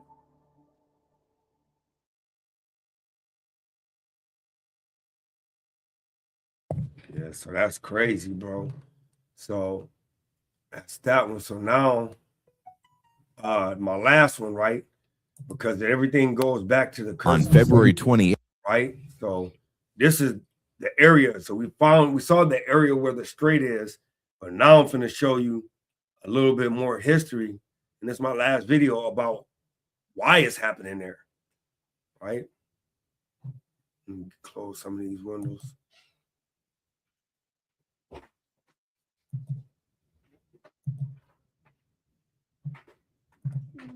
8th, 2026, a missile hit a girls' elementary school in a city called Minab in southern Iran. 165 people were killed. Most of them were little girls between 7 and 12 years old. The school was in a province called Hormozgan, a region most people have never heard of. But here is what nobody... And I just wanted to, stop it right there real quick, because you notice that area was that same strait, right? That was that same strait area where they said that all the traffic slowed down in. So I just want to bring that out. So this is the area we're talking about right here in the strait where the bombs was dropping and everything. So here we go. And most people have never heard of, but here is what nobody is telling you about Hormozgan. It is the heartland of one of the most hidden Black communities on Earth, a community that has been there for centuries, a community that most people, including most Iranians, do not even know exists. There are Black people in Iran, hundreds of thousands of them. They were brought there through a 1,000-year slave trade, a slave trade. So that was the first part I want to bring out, right? So it says they're brought there through 1,000 years of slavery. So if a lot of people don't know about the Indian Ocean slave trade, I know a lot of our people know about the actual Silk Road slave trade. Maybe that was up to Asia, right through the Middle East. Then you also have the slave trade. Everybody knows about the transatlantic, which would be the so-called Africans on the West Coast, Senegal and all of that on the West Coast of Africa came over to the islands, whether it had been Haiti, whether it had been Dominica, whether it had been to Jamaica or Puerto Rico, all those places, Trinidad, all them places, right? Bahamas. So you got those, that actual slave trade from the West Coast of Africa, the transatlantic. But this is the one that really doesn't get talked about enough, which is the Indian Ocean slave trade, which actually went the other way, right? So I'm gonna let it roll a little bit more just to give y'all a little bit more of this, because this is all goes back to the curses of Deuteronomy. That most of the world has completely forgotten. And right now, as you are watching this, their cities are on fire, their ports are burning, their children are being buried, and the world has not said a single word about them. If you are new here, subscribe to Black Culture Unlocked right now. because this Hey. might be the most important. Lock it. And you know, another reason why you don't hear about it, because then it'd be too familiar to people. Yeah. You'll start noticing that the Israelites were scattered everywhere. Mm-hmm. You know what I mean? So that's one reason why they don't want you to know. Another reason, rather. Hey, and you notice though the similarities though is that they said nobody knew. It was undocumented. Yep. Nobody knew about those slave trades. Like you said, they're not bringing up stuff like that because they know it'd be too many similarities. Like, wait a minute. That's why they did that with the our northern kingdom, the Hispanic brothers and sisters. They don't know anything. A lot of them don't know about the you know, that they were in slavery and things like that. Because if you bring a lot of people in general, they don't know about that. Because if you bring that full circle, they're gonna be like, well, wait a minute, that's the same oppressors we have. So Right. this is how they separate. Go ahead, King. Right, I'm gonna bring this up.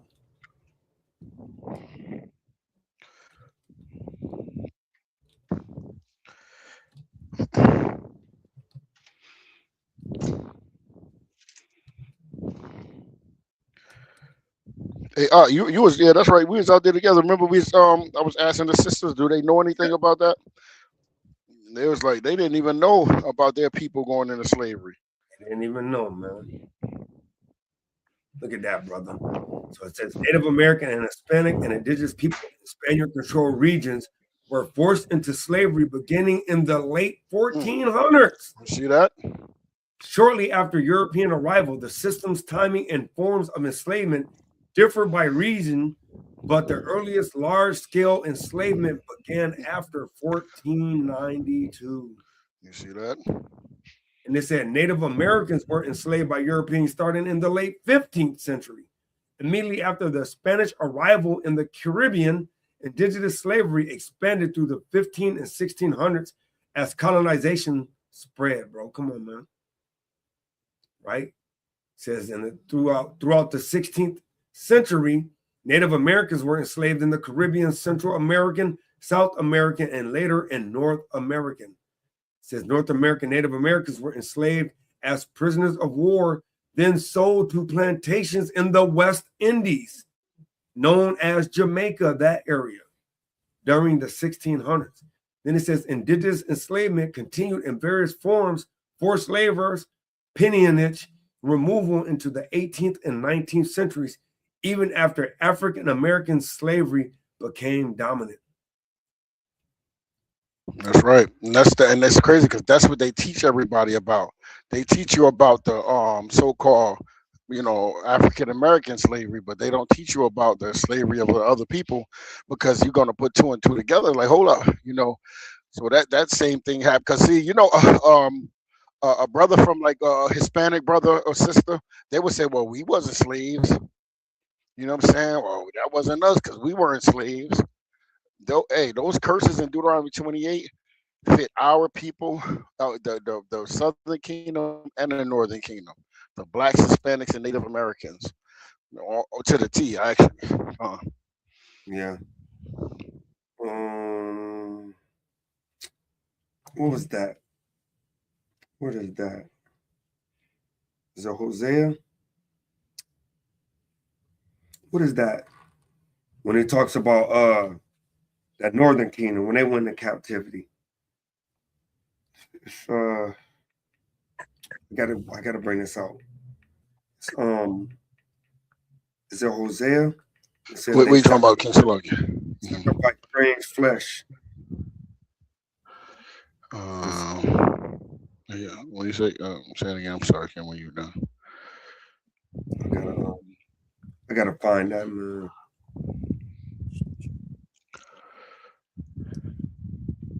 I gotta find that real quick. Say it again, King. Yeah. Yep, that's it.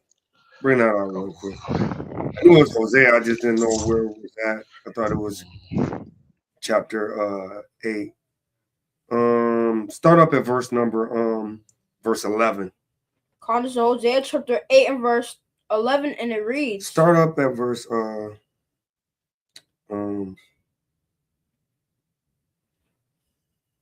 start up at verse 9. This is Hosea chapter 8 and verse 9, and it reads. Start up at Wait a minute, Salaki. 8. 8 of it. That's the last one. 8. Salaki, this is Hosea chapter 8 and verse 8, and it reads. And this is what, you know, a lot of our people, they be like, well, the Northern Kingdom, because I know I've heard that a lot of people say, like, well, the Native Americans, you know, the Puerto Ricans, you know, Middle Americans, you know, the South Americans, you know, the Western, them ain't Israelites, you know. But watch this.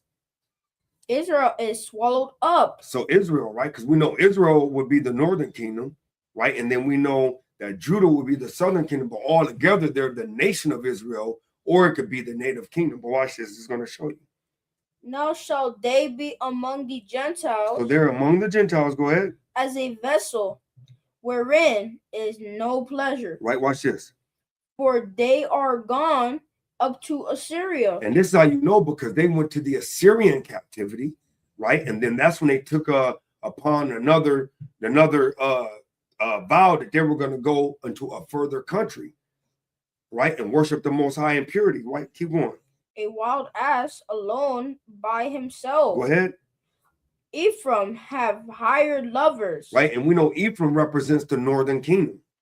We know because Ephraim was the head tribe of the Northern Kingdom, right? So it says Ephraim has hired many lovers, which means they started worshiping many idols. Go ahead. Yea, though they have hired among the nations, now will I gather them, and they shall sorrow a little for the burden of the king of princes. They're going to sorrow for a while. Why? Because they went off. But watch this. We're going to get into the meat of it. Because Ephraim have made altars to sin. No, he said made what? Made many altars. There you go. Just now, I'm going to show you some pictures, right? Because we know that a lot of the Indians, right? They used to eat like hearts, sacrifice bodies. I'm gonna get some hey, sorry man, I want to just get some kind of crazy images for our people, man. Not Indians, but South Americans. So the Aztec, so I do Aztec, Incas and Mayas. Right, get right to the Mayans. See, so we got pictures like this, right, that really shows that they used to go off, man. They used to kind of sacrifice on many altars, man. They had all them different altars on top of their pyramids, man. Right, here we go again, right? Sacrificing their people, and then you see them eating it, right? So keep going, keep reading though. Altar shall be unto him to sin. To what? To sin. Right, because we know that you're supposed to actually be sacrificing righteous animals to the Most High. So he said they will have many altars to sin. Go ahead. I have written to him the great things of my law. Right. But they were counted as a strange thing. They were counted as a strange thing because the law said you had to do righteous animals. Well, keep going. Now watch this. They sacrificed flesh for the sacrifices of mine offerings. He said, say that again. They sacrifice flesh for the sacrifices of mine offerings. So if you understand what's going on, that's this human sacrifice. They sacrifice flesh for the sacrifices of my offerings. And what? And eat it. What did they do? And eat it. And that's what you're seeing right here, man. You see, dang, Ephraim kind of like eating flesh, man. Right here, let me get some more pictures. Right here, kind of like going the heck off, man. Go ahead. But Yahweh accepteth them not. He didn't accept that offer. Go ahead. Now will he remember their iniquity. And do what? And visit their sins. Right. They shall return to Egypt. So he said they shall return. And we know that according to the scriptures, after that Assyrian captivity, when the northern kingdom took that further, that further vow to go across, right? They never returned back to Egypt. None of Israel returned back to Egypt. So that lets you know that this Egypt would be a future prophecy of slavery. But go ahead. For Israel have forgotten his maker. And what? And buildeth temples. And buildeth temples and what? And Judah have multiplied fenced cities. But what? but I will send a fire upon his cities, And what? and it shall devour the palaces thereof. Right. So we know these are all future prophecy, but I just want to bring that up because it just goes into really, you know what I'm saying? The Northern Kingdom had went to actual Egypt, which is captivity, man. Right. So y'all got anything y'all want to add to that? I want to bring that up, man. I just want to bring that up because it was just crazy. Like, you know, a lot of people don't understand that the reason why they went into captivity is because they were actually doing wickedness, eating. That's right. I was going to get the hold on, I'm trying to let me get this real quick. Got it. I'm actually using the same phone that I'm using, so it's kind of I don't want to get off and then get kicked out. Okay. I'm trying to look for my other phone anyway. Hold on, real quick. You can go ahead and say it. Icon, I'll roll it. Just let me know when you want to come on. Video we have ever made. When you think of Iran, you probably picture a very specific kind of person. Light skin, dark hair, Persian features. That's what the media shows you. That's what Hollywood shows you. That's what most Iranians outside the South would describe. But in the southern provinces, along the coasts of the Persian Gulf and the Gulf of Oman, there is an entire population of black Iranians who have been living on that land for centuries. They are known as Afro-Iranians. Hey, that's crazy, right? Because ain't that the same thing, man? Hey, matter of fact, let's get some of these curses real quick, man. Right? Let's get Deuteronomy 28 real quick. I mean, you know, I ain't gonna try to drag it out, but hey, it's just showing you though. Like he said, we'll be scattered, man, amongst all 64. People. Go 64. Yep. 2064 elder.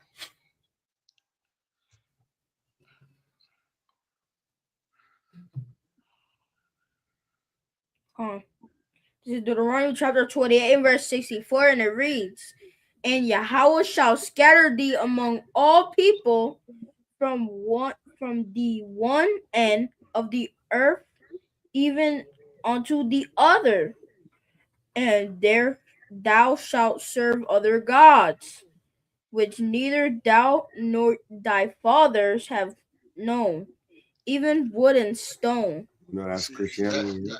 And not only right, it's Christianity, and it's all these other pagan gods that our people started serving. Right. So today it will be the the pagan religions like Christianity today, but it also was a time where our people was dealing with the Canaanite gods and Ishtar and all them, and all these other gods, like even our native and Hispanic tribes, they were doing the same thing, like brother was brought out earlier. Like they had statues of other gods, right, worshiping them. Because one thing about our people, remember what our people did in Exodus. They convinced Aaron to make a calf, right? Because they wanted to see a god, and they named that calf Yahweh. You see that? You see that? So these people wanted to. Our people want to see things. That's the difference between the spirit, the people that's in the spirit, because the spirit, there's things that we can't see, right? And we still worship the Most High. That's faith, right? But see, our people need something to worship. You know what I mean? That's why they love that white Jesus that they show everywhere. You know what I'm saying? And people, listen, hey, people really look at that image as as God, as the Most High God.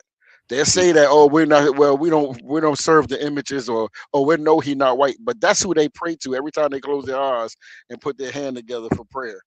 That's who they see in their mind, right there. But good, okay. Hey, and give me 2837, right? Because I want to, just touch on just that Afro-Iranian. Why they always got to put that word Afro in front of something? Afro-Mexican. Yeah, Afro-Mexican. Afro-Puerto Rican. Afro. Everything. Why don't they call them straight hair Iranians, or you know what I'm saying? But they always put the Afro when it comes to the black people, man. That's how they kind of separate. You know what I mean? They separate in Mexico. There's a separation between the so-called the Mexicans that's darker skinned with woollier hair, and even in Puerto Rico, the same thing, right? That's just a separation thing that caused division. But go ahead, Con, go ahead, King. Yeah, but watch this. Con.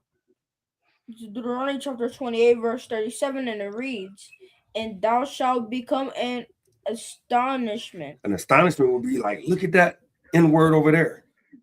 You know what I'm saying? Look at that funny looking guy over there. Like, the astonishment will be something that you want to, you know, ridicule or make it a public display of something. So say, look at that astonishment. I mean, you shall become an astonishment. What? A proverb. A proverb will be a wise saying, like, you know what I'm saying? Every Mexican is a wetback, or, you know, every black love chicken or watermelon, or every, you know, Indian love corn, or something that's a wise saying that, you know, actually goes with that heritage of that person, right? And what else? And a byword. That would be Afro. Go ahead. Among all nations. Some nations. Among all nations. About half of the nations. Among all nations. Go ahead. Whither Yahweh shall lead thee. He said among all the nations. So that's why we see Afro everywhere. And it's only on the same people though. Everybody that, like you said, order to look like us. All of a sudden, you ain't just a regular Puerto Rican. You're Afro Puerto Rican. You're Afro Mexican. But they actually refer to themselves as that also. Yeah. You know? You're Afro Asiatic, because they got them too. You're Afro Iranian now, as I'm finding out, because I never knew this until I found this video. Now all of a sudden there's Afro Iranian. So now when the Most High said you'd be scattered all nations, like you said, brother, it ain't doing nothing but showing me that the Most High prophecies were 100% accurate, like always. No. So I'm gonna let it roll a little bit more. Researchers estimate that 10 to 15% of the population in southern Iran has African ancestry. They are concentrated in the provinces of Hormozgan, Sistan, and Baluchistan, Bushehr, and Khuzestan. So, by the way, we looked up that word because Abbas is Abba, right? Father. But the other word was port. So father, port, or actually, I'm gonna wind it back and I'm gonna pull it up, right? Because we looked it up earlier, right? So it says, what's that port? What it says? Bandar Abbas, right? So I'm gonna pull that up. Bandar in the Paleo Hebrew.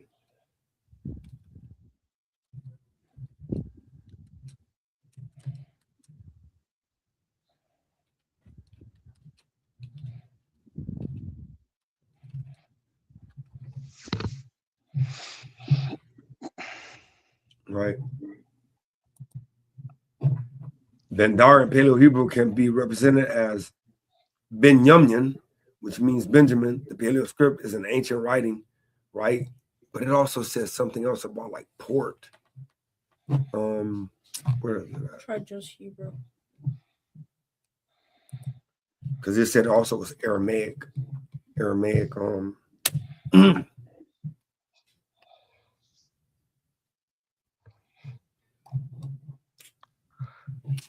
Of course we would do that.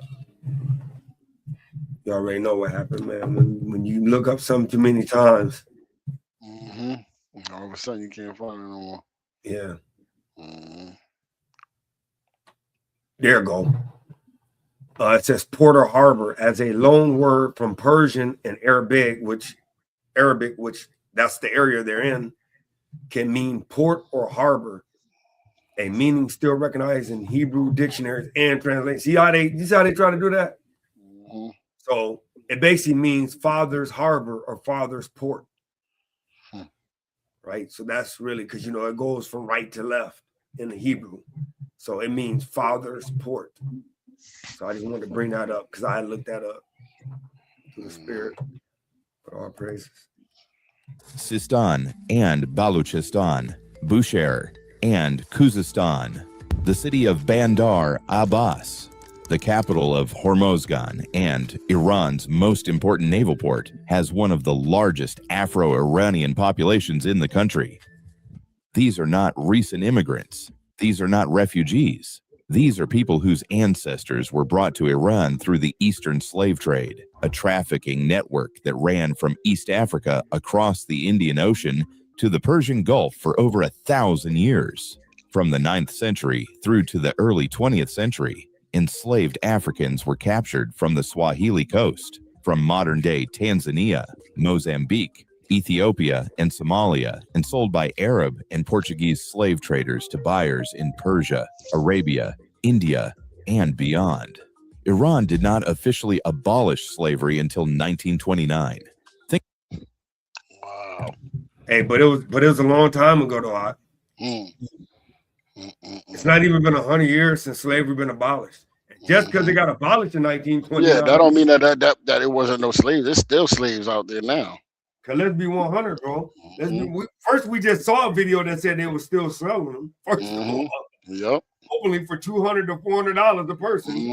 But even in America, after they so-called abolished slavery, they still have the Jim Crow laws, which still say today. And then now, still today, what is still today. With the prisoners? Don't prisons kind of like loan out the people that's in prison for a low fee? Yeah, you're a slave. Yeah. My brother kind of like said he's making like $5 a day. That's kind of slavery to me. Yeah. Think about that. Almost 100 years ago, for centuries before that, enslaved Africans worked as soldiers, farm hands, port laborers, domestic servants, and concubines in Iranian society. Women were used as wet nurses and nannies.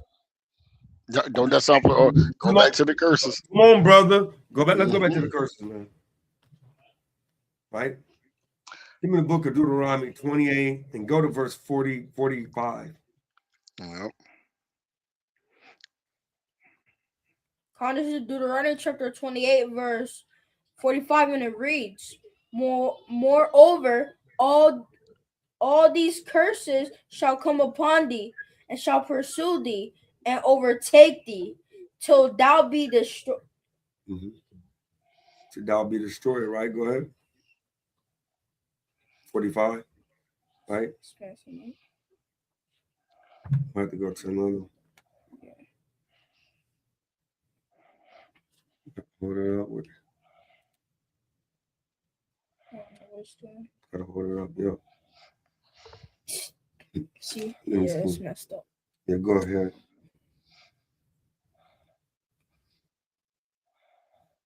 Yeah, it's just not yeah. Moreover, all these curses shall come upon thee, and shall pursue thee, and overtake thee, till thou be destroyed, because thou hearkenest not unto the voice of Yahweh thy power, to keep his commandments and his statutes, which he commanded thee. One more. And they shall be upon thee for a sign and for a wonder, and upon thy seed forever. So no matter where you at, no matter what nation you in, hey, it's gonna always be on you, right? Right. So real quick, got anything you want to add to that, Elder? No, I want to. I'm gonna let it play, and then I want to bring out finish from.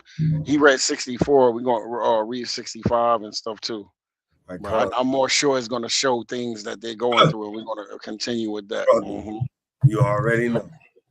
Children born from these arrangements were absorbed into the households of their enslavers and given the status of house-born servants. This is a history that Iran has almost entirely erased. Hey, real quick, for them. give me Jeremiah 17:4. He said that they erased, right? Real quick. Hey, this crazy, bro. And the same thing happened to America. When did our slavery start, King, in America? When did our history start in America? Okay, like what, 1600? Yeah, when the slavery started. Yeah, all of a sudden now you was nobody until you arrived on the banks. Yeah, we just arrived on the banks of Africa and in the ships. That's all we got. We don't got nothing else beyond that. Come on, brother. Watch that. This is Jeremiah chapter 17 verse 4, and it reads, "And thou even thyself shalt discontinue from thine inheritance that I gave thee, and I will cause thee to serve thine enemies in the land which thou knowest not. For ye have kindled a fire in mine anger, which shall burn forever." And you know what's crazy about that too, King? Is everybody's so loving to call themselves American, Iranian, or whatever it may be, right? But it's like, but those are the people that put you in slavery, but you're happy to call yourself this. Hey, but what did he look what he told him though? He called him a what? What did he say? Read it one more time, young soldier. He said in it, he said what he called them to us? Right there. I will cause thee. I will cause thee to serve thine enemies in the land which thou knowest not, for ye have kindled a fire in my anger, which shall burn forever. All right, go to Deuteronomy 28 and 68. This is Deuteronomy chapter 28 verse 68, and it reads, "And Yahweh shall bring thee into Egypt again with ships." Right. So you said that you saw how you said that they shipped them from the east coast of Africa there. All right. See, this is how we were spread all over the place. Go ahead, King. By And the Egypt way, just means slavery, by the way. All right. Okay. by the way whereof I spake unto thee, thou shalt see it no more again. Hey, how long did it say that they were there? Man, for like 1,000 years, didn't it? Right? That's crazy, bro. You see that? Go ahead, King. Again. "And there ye shall be sold unto your enemies." To your friends. Unto your enemies. For what? For bondmen and bondwomen, and no man shall buy you. You see that? And no one's gonna save them. Go to let's see. You say to your enemies, right? We read enemies twice, didn't we? Yep. Right. Let's go to Psalms 83. Let's see who those enemies are, because those enemies are in the script in that verse. I mean that chapter. Go ahead, King. Psalms 83 and start at 1. This is Psalm chapter 83 and verse 1, and it reads, "Keep not thou silence, O Yahweh, hold not thy peace, and be not still, O Yahweh, for lo thine enemies make what? For lo thine enemies." You see that? So he said that the Most High God's enemies. He said, "For lo thine enemies." He's talking to the Father, right? So God have enemies. Go ahead. They make a what, Art? Make a tumult. And they that hate thee have that hate God. Go ahead. Have lifted up the head. They have taken crafty counsel against thy people, and consulted against thy hidden ones. They're the hidden ones. Go ahead. They have said, "Come and let us cut them off from being a nation, that the name of Yasharallah may be no more in remembrance." Hey, what do they call themselves? Afro-Iranian. You see that? They don't even know that they possibly the Israelites. Hey, according to the scriptures, according to the curses, those are Israelites. Yeah. You see that? Hey, and you know, I wanted to add this too. And the crazy part about it is, do you notice where they're bombing? Oh yeah, bring that out, King. Yeah. I'm talking about they bombing right where they live at. Well, hey, matter of fact, you see that? Hey, go up to 65. So this is going to get into we already read 64 when we were going to be scattered throughout the four corners of the earth, right? And we were going to serve other gods, birth, wood, and stone, because 9 times out of 10, those brothers that live over there are probably Muslims, right? Well, go ahead, read that 65, King. This is Deuteronomy chapter 28, verse 65, and it reads, "And among these nations shalt thou find no ease, Mm-hmm. neither shall the sole of thy foot have rest. Mm-hmm. But Yahweh shall give thee there a trembling heart, Uh-huh. and failing of eyes, and And sorrow of mind, Read the next one out. and thy life shall hang in doubt before thee, and thou shalt fear day and night, and shalt have none assurance of thy life." Hey, what do you think they doing right now? You said, you said the bombs over there is going in that area, right? Yeah. They don't have no rest over there. They know who they hitting anyway. They don't care. All right. They don't want them to know who they are either. That's why they let them know. Go ahead, King. And you know what's crazy too is he said that they killed like 200 young girls in the very beginning of it. Oh wow! They literally killed 200 girls, man. Right. Finish that video out because it might get into it might kind of get into what we just reading now. But you saw it a little bit, didn't you? Yeah. What did it say? Okay. It said they won't care of the young or the old. Oh, that's they won't have. Yeah. Wait, let me see. Yeah, where is that at? That's they will not have mercy on the young, or where's that at? It's hey, where's it at? It's 30 something, somewhere up there. Read it all the time, don't you? I know, right? Deuteronomy 28 and 50. 50. Is it 50? Bring that out.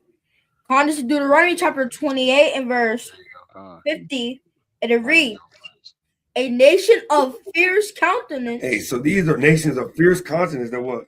"Which shall not regard the person of old." What else? "Nor shew favor to the young." Hey, they don't give a dang about you. Young, old, baby, girl, suckling in the womb. They don't care. That's right, Doc. Crazy. So I'm gonna play some more because I know it's a lot more information, man. Hey, the water, young king, Prince. Hey, that brother on it, man. All praises, man. He got that young mind, brother. All praises. Hey, and then it's crazy too, because Iranian and Canadian scholar, right? A lot of people don't know the Canadian actually enslaved the Native Americans. They went up to boarding school to their children. Yep. So they didn't regard the children, talking about they were unfit to be with their parents. That's a whole nother lesson. Hey, they had them in a whole, like, what was that, like a school or something like that? They had them in boarding schools. Boarding schools. Yep. Real quick, let me just show that real quick, right? Not to get off, right? But it all go full circle, so it's all good. And and guess what? You just brought out another curse. Go ahead, King. I'm gonna bring it out.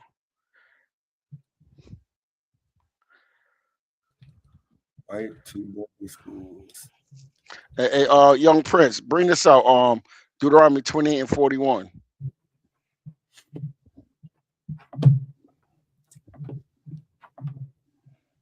This is Deuteronomy chapter 28, verse 41, and it reads, "Thou shalt beget sons and daughters, but thou shalt not enjoy them, for they shall go into captivity." Now go to 32, King. Go up to 32.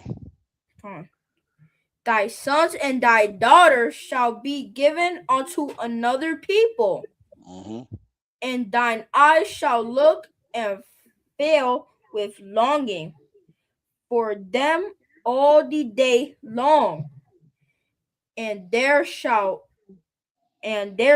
be no might in thine hand." So watch this. Bro, that's crazy, bro. So it says the Native American children were taken to boarding schools in the United States as part of a government-supported system designed to assimilate indigenous peoples by force.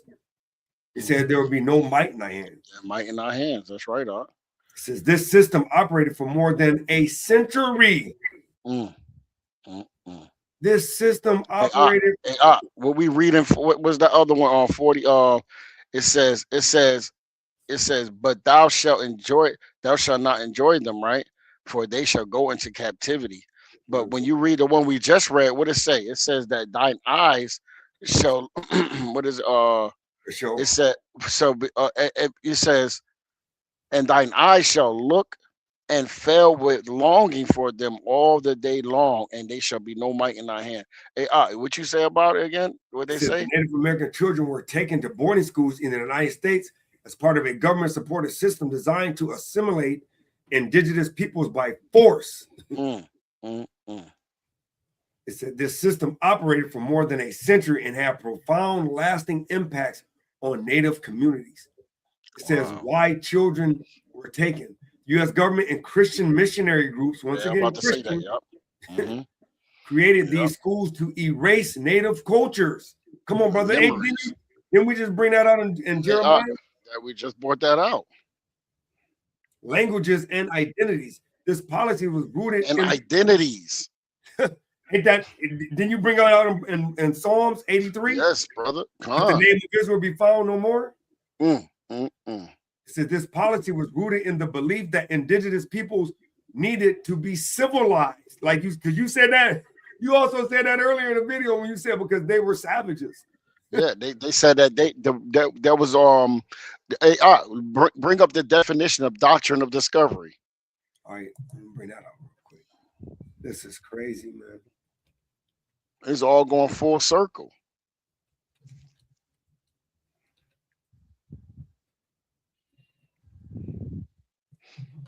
So we're actually kind of going around the world a little bit. You see that? Now we going back because everybody look at the so-called blacks, but we have to connect everybody else with our people, with the Israelites, because we're scattered. Right. So it says the doctrine of discovery articulated in the 1452 Papal Bull Dum Diversus authorized the conquest and enslavement of non-Christians, laying the groundwork for European civilization and the colonization and the subjugation of indigenous people. Wow. You see that? Watch this. Historical context. The doctrine of discovery is rooted in a series of papal bulls issued during the Age of Discovery, with the first significant document being Dum Diversus, issued by Pope Nicholas V on June 18th, 1452. This bull granted King Alfonso V of Portugal the authority to conquer and enslave non-Christians, specifically targeting Saracens and pagans. The bull stated that these actions were justified for the purpose of spreading Christianity and securing the salvation of souls. Hey, did you hear how they try to make it sweet? You see that? How can you give salvation? So now we give salvation now.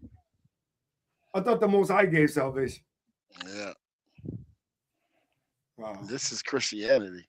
The spreading of Christianity was the most bloody, the most bloody conquering colonizers ever.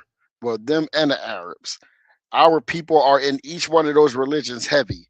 Like Christianity kind of that going to Catholic and all that other stuff too. So you're not nowhere out of that. Oh, well, I'm a Protestant. You're still Christian. Y'all Christian, Christianity, and Catholicism and Islam. All these nations, the same way the Christians, because we always talk about the Christians, the same way we became Christians is the same way we became Muslims. Through force. That's right, Art. Right. It says the U.S. government and Christian missionary groups created these schools to erase native cultures, languages, and identities. This policy was rooted in the belief that indigenous peoples needed to be civilized. The Civilization Fund Act of 1819 and later federal policies funded these efforts and encouraged religious groups to run schools on and off reservations. Many people were forcibly removed from their families by government agents. Parents who resisted could face punishment or loss of food rations. Children were often sent hundreds of miles away, making it nearly impossible for families to visit. Wow. Upon arrival, children had their haircut, were given new names, and were punished for speaking their native languages or practicing their traditions. Brother, give me the book of Maccabees, Second Maccabees, chapter 6 and verse 6. 6 and 6. Yep. This is nothing new. Like Atazuan say, the Most High required that of old, man. Bring that out. This is Second Maccabees chapter 6 and verse 6, and it reads, neither was it lawful for a man to keep Sabbath days or ancient fasts. Right, and that's feast, right? Because that was in the Greek, right? Go ahead. Or to profess himself at all to be a Jew. So you couldn't even say that what your nationality was. Right? You couldn't speak your language. You couldn't practice none of your customs. Mm-hmm. It's crazy, man. Hey, King, look up that movie 1492 when he quoted Esdras, second Esdras. The movie is 1492, I believe. Well, it just put in when he quote second Esdras.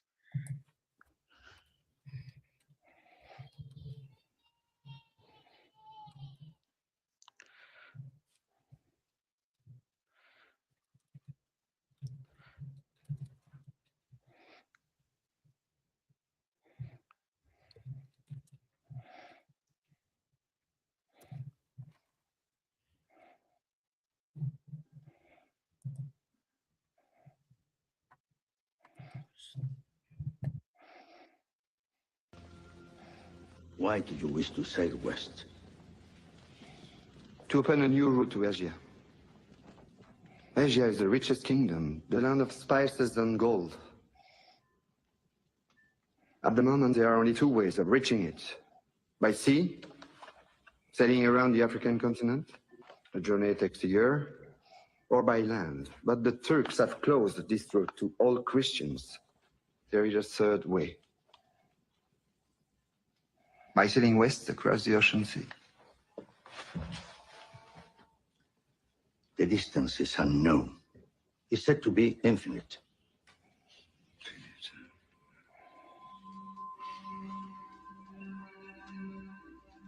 Superstition. I believe the Indies are no more than 750 leagues west of the Canary Islands. Can you be so certain?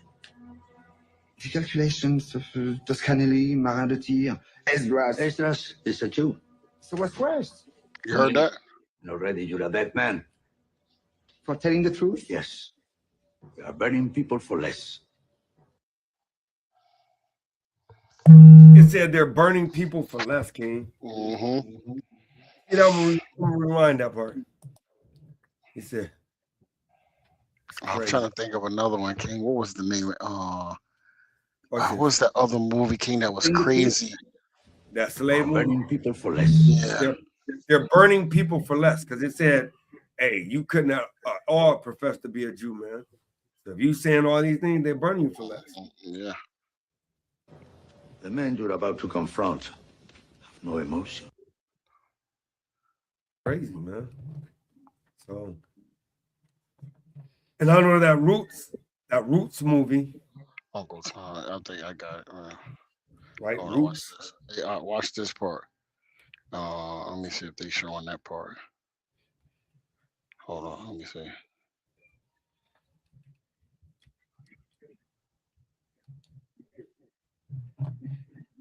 One more, and then we're gonna get back to it because we're almost done with it. Watch this.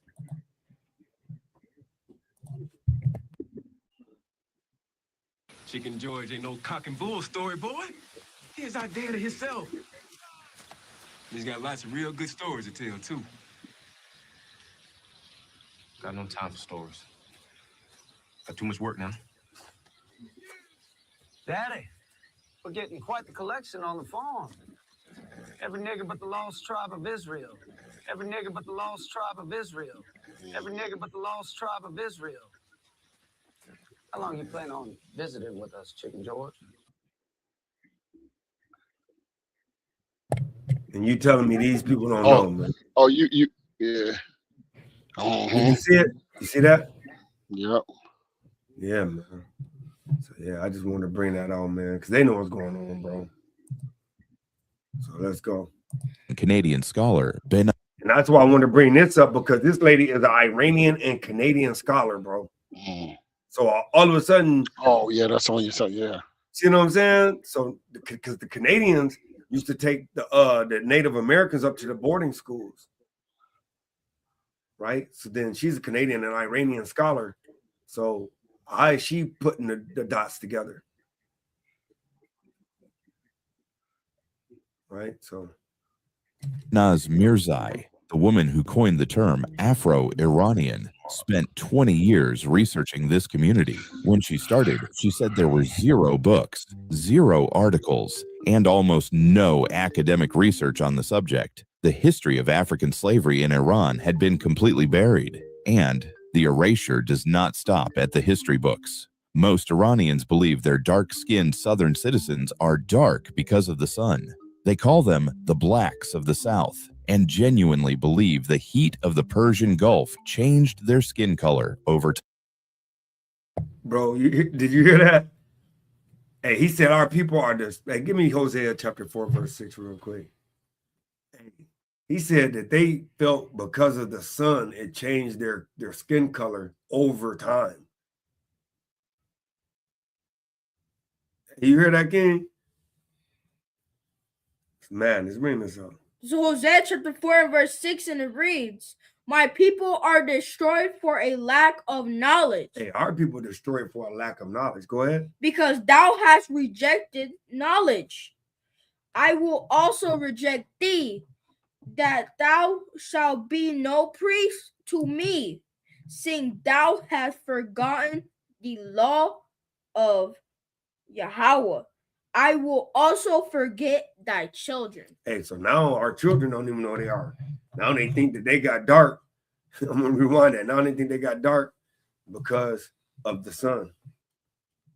Been completely buried, and the erasure does not stop at the history books. Most Iranians believe their dark-skinned southern citizens are dark because of the sun. They call them the blacks of the South, and genuinely believe the heat of the Persian Gulf changed their skin color over time.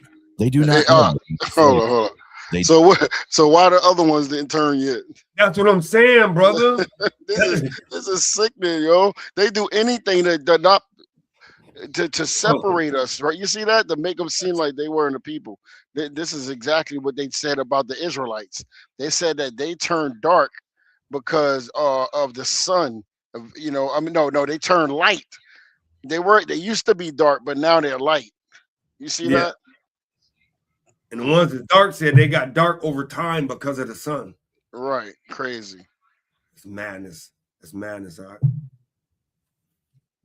Do not know about the auctions. They do not know about the 1,000-year trade that brought an entire African diaspora to their coastline. Many in the Afro-Iranian community do not know their own origins. When Mirzai asked Afro-Iranians where they came from, they said, "We are Iranians." When she connected their history to Africa, some took it as an insult because they had been taught. Bro, you see that? Bro, they said some of them took it as an insult. Insult, yeah, but they always connect us to Africa too. You see that? Yeah. Anybody that's dark skinned, you know what I mean? In particular, that's dark skin, they automatically link back to Africa. Yeah. Right. And because they know they probably Israelites. That's probably why they took it that way. You know what I mean? But yeah. But it's almost like our people feel like it's a degrade to be God's chosen people. Yeah, they do. They hate that. They love the world, but I'm gonna let it roll some more. That being linked to Africa means being told you do not belong. That is what erasure does. It makes people strangers to their own past. If you did not know Black Iranians existed, share this video right now. Hit that like button and subscribe, because what comes next is going to break your heart. Despite centuries of erasure, Afro-Iranians didn't lose everything. They held on to something powerful, their culture. In the coastal towns of southern Iran, Afro-Iranians practice a healing ritual called Zar. It is a ceremony rooted in African spiritual traditions, where music, chanting, and rhythmic drumming are used to drive out negative spirits believed to cause illness. The rhythms come directly from the Swahili coast. The instruments echo East African percussion. The movements mirror African dance forms that survived the Middle Passage, not across the Atlantic, but across the Indian Ocean. Zar, Afro-Iranian music called bandari, is one of the most distinctive sounds in all of Iran. It fuses Persian melodies with African rhythms and call and response patterns. Musicians like Said Shanbehzadeh, a black Iranian artist from Bushehr, have carried this tradition to international stages, performing an art form that most of Iran does not even recognize as African, bandari. Their cuisine reflects the fusion too, rich with cumin. And I just want to stop because, hey, that dance move right there, hey, young kids in America, young kids, our people doing that dance right now. I saw people, on Israelite videos and stuff. Matter of fact, I think IUIC kids did a little video not that long ago. They was doing that same dance where they kick the legs out. You know what I'm saying? So it's just crazy how we got that spirit of dancing and music, no matter where we're at. That's the same way we were in our kingdom. That's why, remember, he said, "Hey, they said what? Play that Hebrew music, the old Hebrew spiritual music, or whatever." Yeah, same thing. Yeah. And in the slave fields in America, they used to always say that, play that old Negro spiritual. Turmeric, and tamarind, flavors that trace back to the Swahili coast, their fishing traditions, their seafaring knowledge, their connection to the water. All of it carries the fingerprints of the African ancestors who were forced to cross that ocean and somehow managed to plant seeds in foreign soil. Fingerprints. But Iran has never celebrated this. Instead, brother, now this is the part of the video I really wanted to get to, right? Because this is in Iran, right? When the so-called people that run the nation actually have like their festival, their New Year festival. It's called the Iran's Blackface. I want to pull up, you know what I'm saying? Right? Okay. This is crazy, man. What do they call that during slavery time? Whites. So like, okay, I'm trying to look for something too while you on that. For mockery.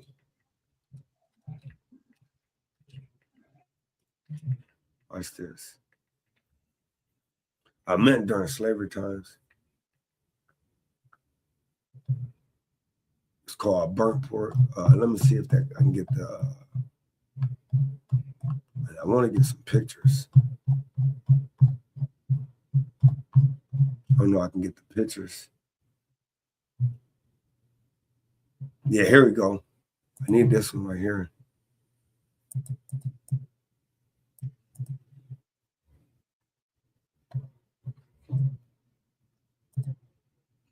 Let me see if I can get some pictures. Yep, here we go. Look at it. Look at this right here. Hey, look at us, Shia. Oh, wow. This is America, right? Mm-hmm. This is Iranian. Mm-hmm. Yep. Same thing, brother. Yep. There's nothing new under the sun, man. Yeah, that's why I think they're the same people. I'm telling you. Iranian. Come on, I brother. think they're the same people, the ruling class of that place there and all these places. I agree. That's why I be thinking that, King. He said Look, he's gonna hide himself. I agree with you. I think you might be right because the Spaniards and all of them invaded everywhere. Yeah. Hey, what's that scripture said that they're gonna be they said they're gonna be dwelling in the tents. No, they say they're gonna be hiding, like they're gonna be uncovered or something from hiding. Because I get it. I get it. So like, hold on, I got so much stuff I'm trying to look. Oh my God. the most visible representation of black people in Iranian culture is Haji Firuz, a blackface character who appears every year during Nowruz, the Persian New Year. He wears bright red clothes, paints his face black, sings and dances for his master, and begs the crowd to be happy. His songs reference. And then look at this one, bro. What you notice on these characters right here? Wow, that's crazy. I just wanted to show you that because I noticed at the front, I'm like, bro, they got fringes on, bro. They got literally got fringes with the ribbon of blue over it. If you look at that, that's cut fringes with the ribbon of blue over it. And just doing it. The other guy over here got the bell fringes. Let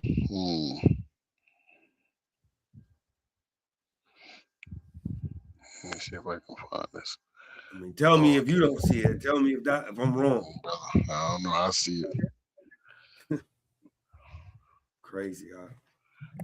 His status as a slave, a minstrel, in blackface, performing servitude every single year. Researchers have traced Haji Firuz directly to the Afro-Iranian community. He is, in essence, Iran's version of a minstrel show, a caricature of black identity reduced to entertainment for the majority culture, and most Iranians see nothing wrong with it. They see it as tradition, as harmless fun. Sound familiar? Afro-Iranians face implicit discrimination that mirrors what black people experience everywhere else on Earth. They are... Bro, you hear what they just said? They said Afro-Iranians experience the same thing that all black people experience. I'm gonna rewind that. You see that?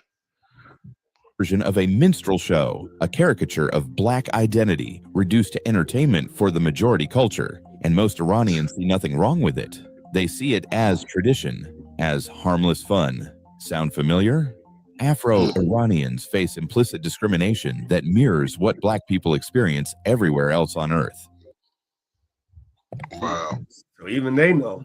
Even they know. They said everywhere, and that's where it says no matter where you are. But did you hear about that before? Before this? No, I didn't know about the minstrel. See that? Face until I see that? bumped into this video. I'm like, damn, they do it. And then it See made me that? think about the shows back in America when I knew Americans, the ruling class did it. I said it that way, so I went on, you know, angering nobody. Hey, but they still do it today. They just do it in a different way. You know what I'm saying? And a lot of times they do it in ways that have us killing each other. That's entertainment now. You know what I'm saying? You can't say. I mean, they'll never make music about killing their own people, but they promote our people to do it. And if they don't do it, they don't give them a deal. Hey, and that's every nation too. We're the only nation that do that because every other nation. Whenever you heard an Arabian say they're gonna go ahead and do something to an Arabian, Exactly. Asian, I'll wait. No. Australian, Nope. Canadian, Nope. Unless unless they're imitating us, right? Yeah. And even if it will never be mainstream. No. You know what I'm saying? They might do it individuals on TikTok. You know what I mean? But because they're trying to mimic us. You know, and you ever see that, King? Like you go all over the earth, you see these so-called gangster rapper Chinese people and all that stuff but it's a small number of them. They're not being promoted to put that stuff in the streets amongst the people. That's but that's how it is. Yeah, that's crazy. So yeah, I'm gonna keep rolling for a little bit. Crazy. They are disproportionately poor. They are concentrated in the most underdeveloped provinces in the country. Brother, ain't that? Let me Deuteronomy 28 and 16. Yep. He said they're constant. I'm gonna rewind that. Why he getting that? Right? Tell me those ain't the same. They don't go through the same thing. Come on, brother. And that's I wonder what they call them. Let's look up what they call them too. Afro-Iranians? No, they call them something. You know, they got a different type of byword or proverb. Yeah. You know that. Right, nigga. Saying niggas. I mean, something like Everywhere that. else on Earth. They are disproportionately poor. They are concentrated in the most underdeveloped provinces in the country. Yeah, where the bombs hit. Those they are. Yeah. See that? Yeah. You see that? Mm-hmm. And it's gonna go further and letting you know that where the oil hit, it's in their neighborhood, bro. So guess what? Guess who ain't fishing tonight? That's why ain't drinking water tonight, as if they already didn't have much water or much fish to eat. Yeah. Watch this. This is Deuteronomy chapter 28 and verse 16, and it reads, "Cursed shalt thou be in the city, and cursed shalt thou be in the field." Hey, he said you cursed in the city, over there in Iran, Iran. Nobody knew there was an Afro-Iranians. And they getting bombed right now. They hated by the other Iranians. I'm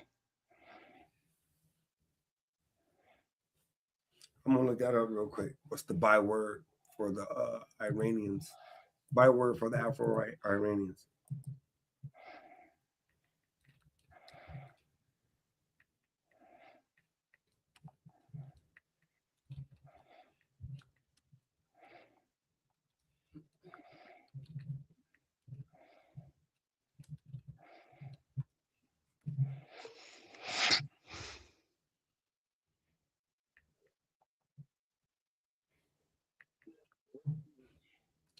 It just says Afro-Iranian. Bombazi. That's what it says. Yeah, it don't even say nothing. But these are the 4 places.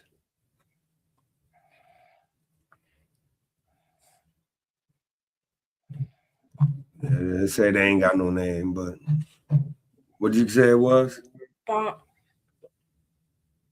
Bombazi. Bombazi. How you spell that? BAM.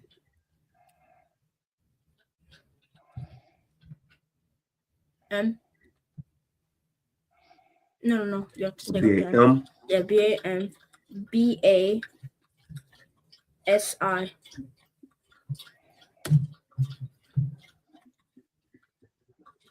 First to a town and district in West Ethiopia located in the Mount beside the highest point in basically it goes, you know what? It goes back to what the Bible used to say.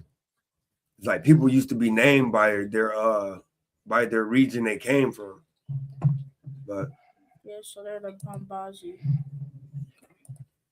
They are almost completely absent from media representation, government. It said they're completely absent from media representation. Because we always say that when we street teach. Like, we represented. They are almost completely absent from media representation, government positions, and public life in northern Iran. If you live in Tehran, you could go your entire life without ever seeing an Afro-Iranian. Unless you travel south, they are invisible. And that invisibility is not an accident. It is the product of a system that never acknowledged what it did to them in the first place. Brother, that kind of sound familiar? The term Sia, meaning black in Persian, carries negative connotations. Activists in the Collective for Black Iranians, the first organization of its kind, have been working to reclaim the word and make their community visible. They have documented stories of Afro-Iranians in cities like Abadan, Bushehr, and Bandar Abbas. People discovering for the first time that their grandparents came from Africa, that the servant their family always mentioned was actually an enslaved person. Many of the languages blended into their homes carry traces of Swahili. This racial awakening is happening in Iran right now, or at least it was, until the bombs started falling. Hey, do that remind you? Same way that they did when we was in Tulsa, Oklahoma. Just when our people started forging a little peace and getting everything situated and starting to be a little bit productive, then hey, and we know it's the curses, we know it's the Most High, right? Yeah. But it's still that devil do what the devil do, though. Yeah. Right? This is the kind of history they will never teach you. Like, subscribe, and send this to someone who needs to hear it. Because what is happening to this community right now demands attention. On February 28, 2026, the United States and Israel launched a massive, coordinated military strike on Iran. They called it Operation Epic Fury. Bombs fell across 24 of Iran's 31 provinces. Supreme Leader Khamenei was killed. Dozens of senior officials were killed alongside him. Iran retaliated with missiles across the Gulf. The province hit hardest, the province where it all converges, is Hormozgan. It is the heartland of Black Iran. The Minab girls' school bombing happened in Hormozgan. 165 people were killed. Most of them were little girls between 7 and 12 years old. The school, called Shajare Tayyebe, which means the good tree, was located 600 meters from an IRGC military base. Families were still on their way to pick up their... Brother, did you hear what the name of that school was? No, King, I'm still like, that was real. Oh, that's, oh, wow. Good tree. Come on, brother. I'm finna rewind it real quick to hear. Were killed. Most of them were little girls between 7 and 12 years old. The school, called Shajare Tayyebe, which means the good tree, was located 600 meters from an... So it sounded like to me they kind of knew who they was a little bit. The tree of life, man. Come on, man. IRGC military base. Families were still on their way to pick up their children when the missile hit. The roof collapsed on top of them. Teachers and students were buried alive under rubble. Iran held a mass funeral on Tuesday. Thousands filled the public square in Minab. Mothers held up photographs of their daughters. The crowd chanted against the strikes. UNESCO condemned the attack as a grave violation of humanitarian law. Malala Yousafzai called it heartbreaking, but nobody mentioned that this happened in the heart of Afro-Iranian territory. Nobody connected those children to the community that has lived on that coastline for 1,000 years. And it's not just Minab. Bandar Abbas, the city with the largest Afro-Iranian population, the city where Black Iranians have fished, traded, and built their lives for centuries, is burning. Satellite images show Iran's main naval headquarters at Bandar Abbas engulfed in flames. Multiple warships have been destroyed. The U.S. military announced it sank 11 Iranian vessels in the Gulf of Oman in a matter of days. The Strait of Hormuz, the waterway that runs directly through Afro-Iranian territory, the body of water their ancestors were brought across as slaves, the same waters they have fished in for generations, has been shut down. Commercial traffic has stalled. The fishing economy that sustains these coastal communities has been destroyed overnight. And here is what makes this even worse. The southern provinces where Afro-Iranians live were already the poorest, most neglected regions in the country before a single bomb dropped. They already had the worst infrastructure, the worst healthcare access, and the fewest economic opportunities. The Iranian government treated them as invisible for decades. Now they are being bombed. Their schools are rubble. Their ports are on fire. Their children are being buried. And once again, the world does not even know they exist.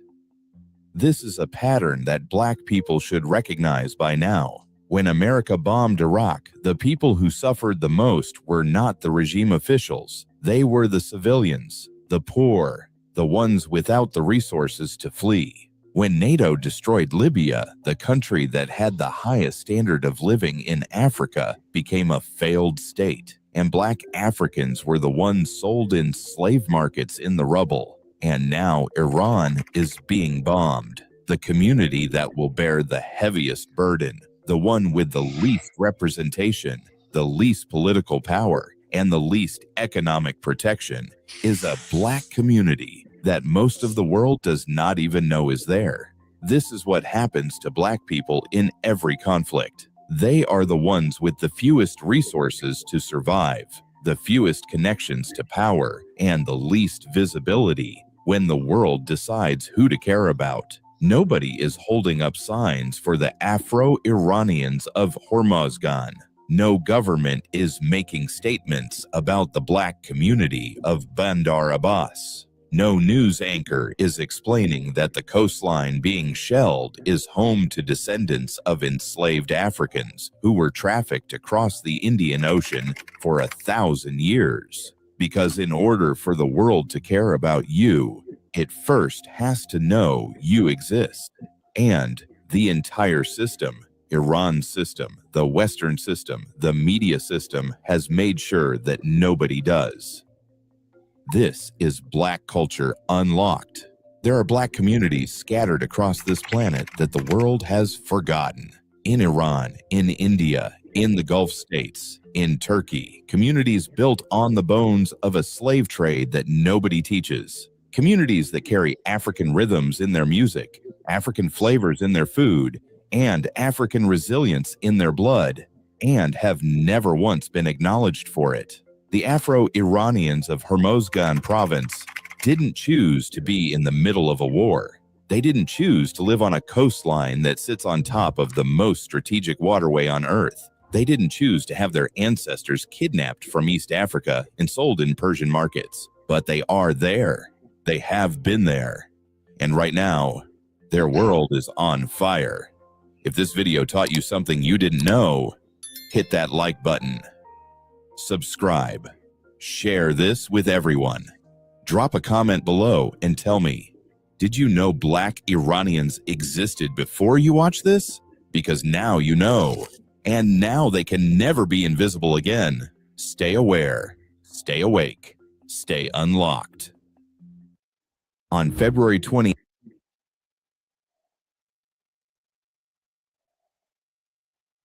Hey, that was beautiful, man. I got this one more little video, a little bit. Did you see the thing I sent you? Yeah, that's what I'm gonna roll. The United States of America. That's the one right there, King? Yep. Which one is that? For the cities people? Yeah, this is why Iran, Israel, and U.S. are headed for war. Oh, yeah, I sent you another one, but yeah. You did? Yeah, this is about, the so-called African, Afro Indians. You know what I mean? They're just showing you how, our people are scattered all over the earth and in slavery. So we're going to, that's why when Yahweh Shah said, go to the nations and teach them, because our people are in the midst of these people. And this is what we're going to see. You're going to see a whole lot of different looking people like, oh, snap. Like, who is that? You know what I mean? Like, damn, they Israelites too? But yeah, come on, go ahead, King. This is the only one I got. Oh, for real? I sent this other one too. Let me make sure. Yeah, that's the only one I got. Oh, no, that is the one. Oh, wait, there you go. Okay.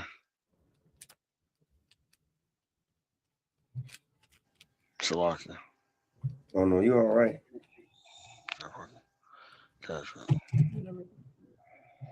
I'll let this one roll real quick for a second. Yeah.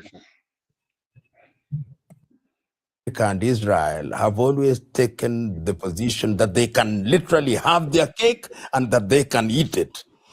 In the short to medium term, they may think that that is true. But in the long term, it is what creates resistance. It is what creates organizations and energizes organizations such as ISIS. So that you may think that you are safe as a nation, but your people are not safe.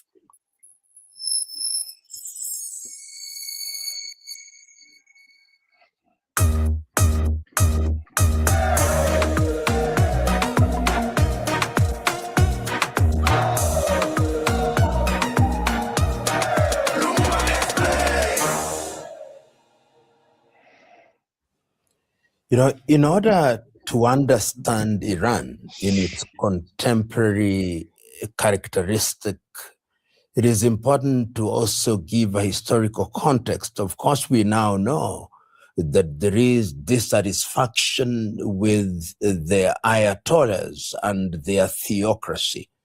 But it is important to remember that the history of Iran as we know it today must be traced to as early as 1925 with the Pahlavi regime.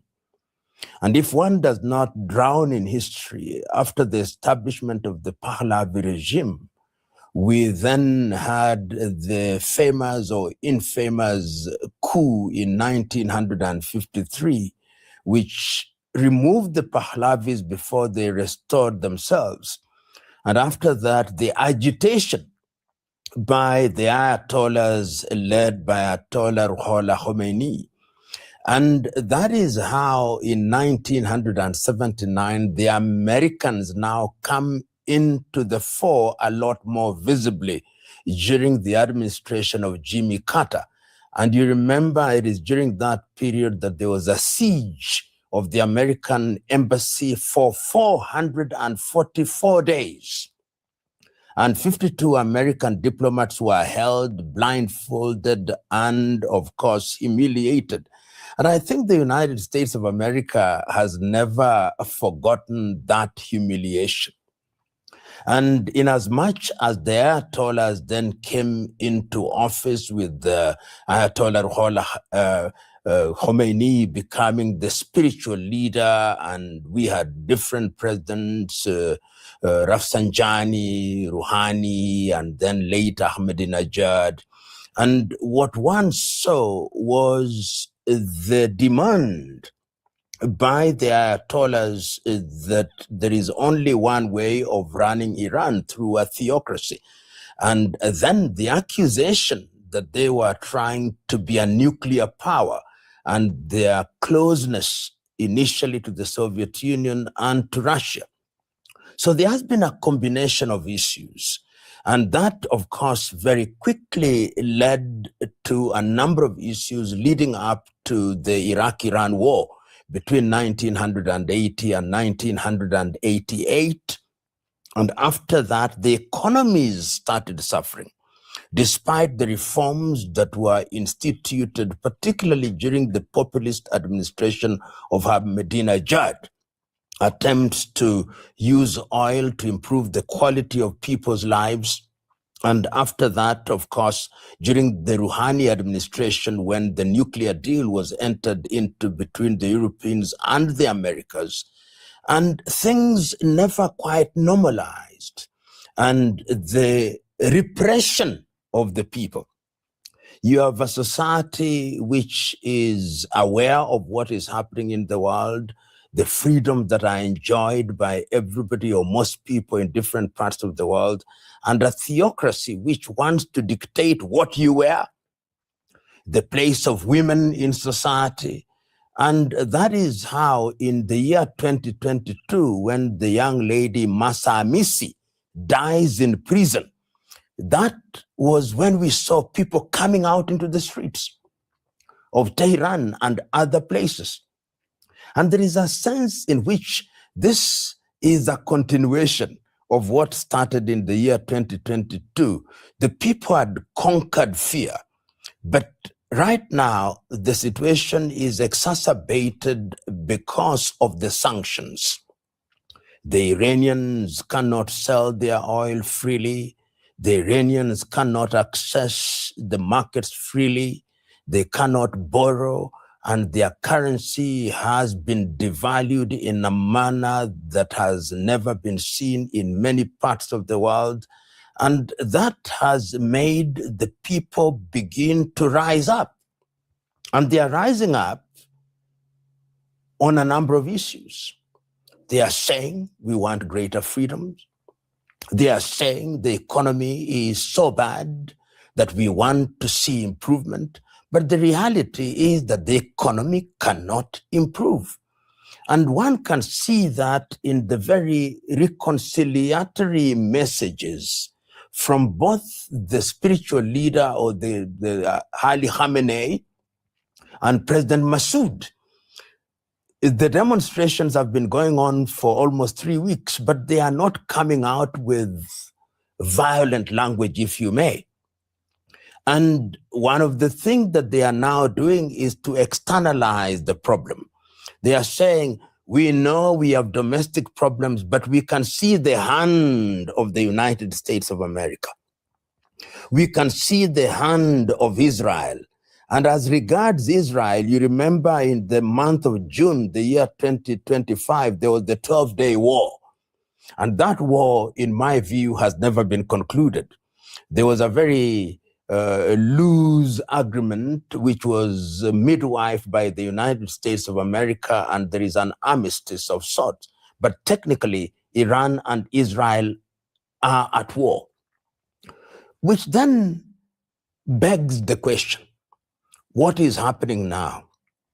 What is happening now from where I sit is that you have an administration which is a theocracy, an administration that is going through a constitutional crisis.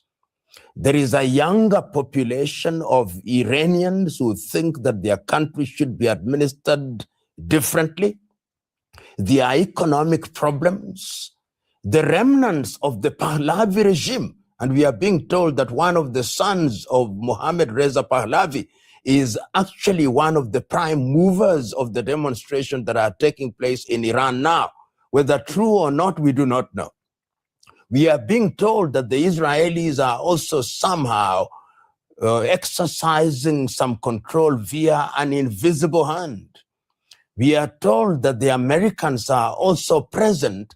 And in the case of the Americans, they cannot escape indictment because their President Trump is saying, you touch any of the demonstrators and we are locked and ready to bomb you.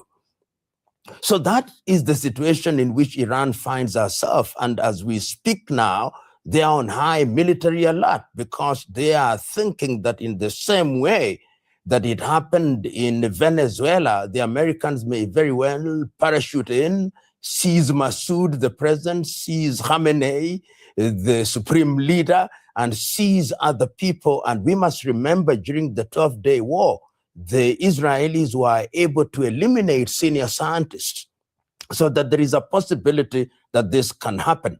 I know many commentators take the view that what happened in Caracas cannot happen in Tehran. But even if it is not an exact replica of what happened in Caracas, the Americans are capable of entering into that space and creating a vacuum, therefore. And if a vacuum is created, then what will ensue is chaos. And we don't have to look far. When Saddam Hussein was eliminated in Iraq, you've never seen Iraq go back to factory setting, if one may use that metaphor. So Iran finds herself in a very difficult situation because of a combination of legitimate domestic problems, a constitutional crisis, and external problems, which all conjoined only spell one word: danger. You know, whenever you see a country going through a crisis of the kind that we see in Iran, it means that institutions are no longer responding to the needs of the people. The reasons may be many, but let us trace history a little. During the days of the Pahlavi regime, in the 1979 revolution that was led by Ayatollah Ruhollah Khomeini, the argument was that the Pahlavi administration had become oppressive, they had become corrupt, they were no longer serving the interest of the people, and that therefore what Iran needed was a new constitutional dispensation that gave pride of place to Islam as articulated by the Ayatollahs, which is the Shia version of Islam. They also promised that they would undertake economic reforms. And some of these reforms were, in fact, evident in the early days of President Rafsanjani and Rouhani, that they were also going to ensure that whenever it was necessary, they would enter into arrangements that would ensure peace. So they made sense during that period that there was need to remove the Pahlavis. And even during the 444-day siege, one of the demands for Americans was, return to us these corrupt individuals that we may punish them. Then came the 1980 Iran-Iraq war, which devastated the economy. And after that war, and in 1989, following the death of Khomeini and the rise of Khamenei, the whole idea of the economy being improved, oil subsidies, fuel subsidies, to ease the burden of the people, legitimized the regime. But then, why do the United States make themselves to be like Superman or something? The economy started going down all the time, though. Yo, yeah, bro. It's like they gotta save the world, but yet they bring evil in the world. You know what I mean? Like everything they do, they try to mask it with their helping people. That's what You I'm know what I'm saying, saying? bro. Oh, Like, and look, like still these they always devils blow, are and they blow people up, right? But then they say, "But right. we rebuilt them." It's like, but if you never They blew are them up, you wouldn't have to yeah, rebuild them. exactly. But then the thing is, they blow them up, right? And see, they Mhm. have to see. That's how. If they just blow them up and let it go, they won't look like good people, right? So they have to. They'll blow you up and then send you food. Yeah, Say they're giving it to the to the like, to the children, the kids, and the women, the women and everything. You know what I'm saying? Like the regular people, right? The common people, or whatever. They hilarious the way they try to do stuff, man. And that's called a deceiver. That's what the yeah, devil do, yeah, right?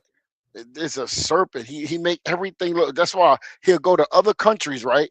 That feel like they're saying, well, those women are being oppressed. We're gonna yeah, go save them, right? And they so-called save them, right? Bring them Christianity and all this stuff. Next thing you know, they twerking. yeah, yeah, Back in the day, they'd be put to death, but now it's all good because they Christians now. But yeah. anyway, Crazy, huh? And the people started asking, but the economy is not improving. The quality of our lives are not improving. Our currency is becoming useless. Our investments are becoming useless. The Ayatollahs are oppressing us even more. Come the year 20. He said they're doing what? everything got worse. Yeah, he said it got worse, and he said they're oppressing, right? They're oppressing them more. I got a precept, bro. Right? Because it's crazy, man. Real quick, Salakia, Israel. That's crazy, bro.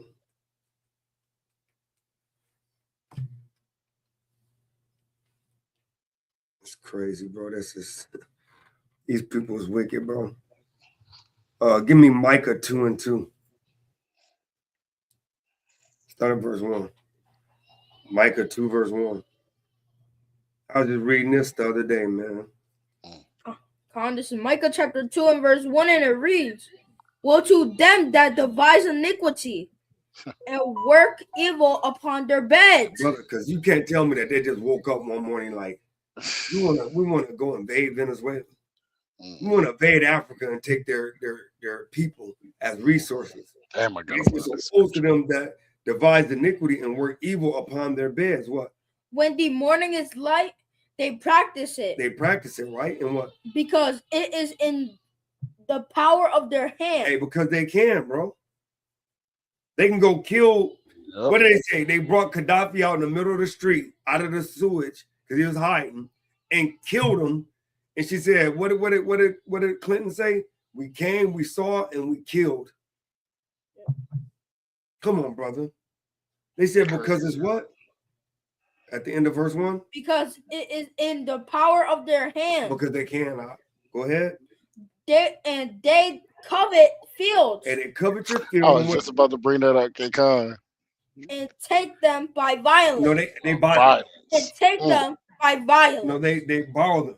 And take them by violence. What did they do to America, brother? Didn't he say Edris? Ain't that what the video you said 1492?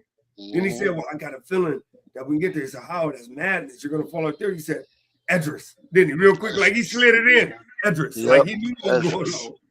Yep. Come on, man. We keep going. And houses. Hey, they take houses. What else? And take them away. So they what? So they oppress a man. Ain't that what the brother just said? So they oppress a man and what? And his house. What else? Even a man and his heritage. One more. Therefore, thus saith Yahweh, behold, against this family do I devise an evil. Go ahead. From which ye shall not remove your neck. And he said, wherever this family is, he gonna devise the evil, and they ain't gonna be able to remove their necks. And what? Neither shall ye go haughtily,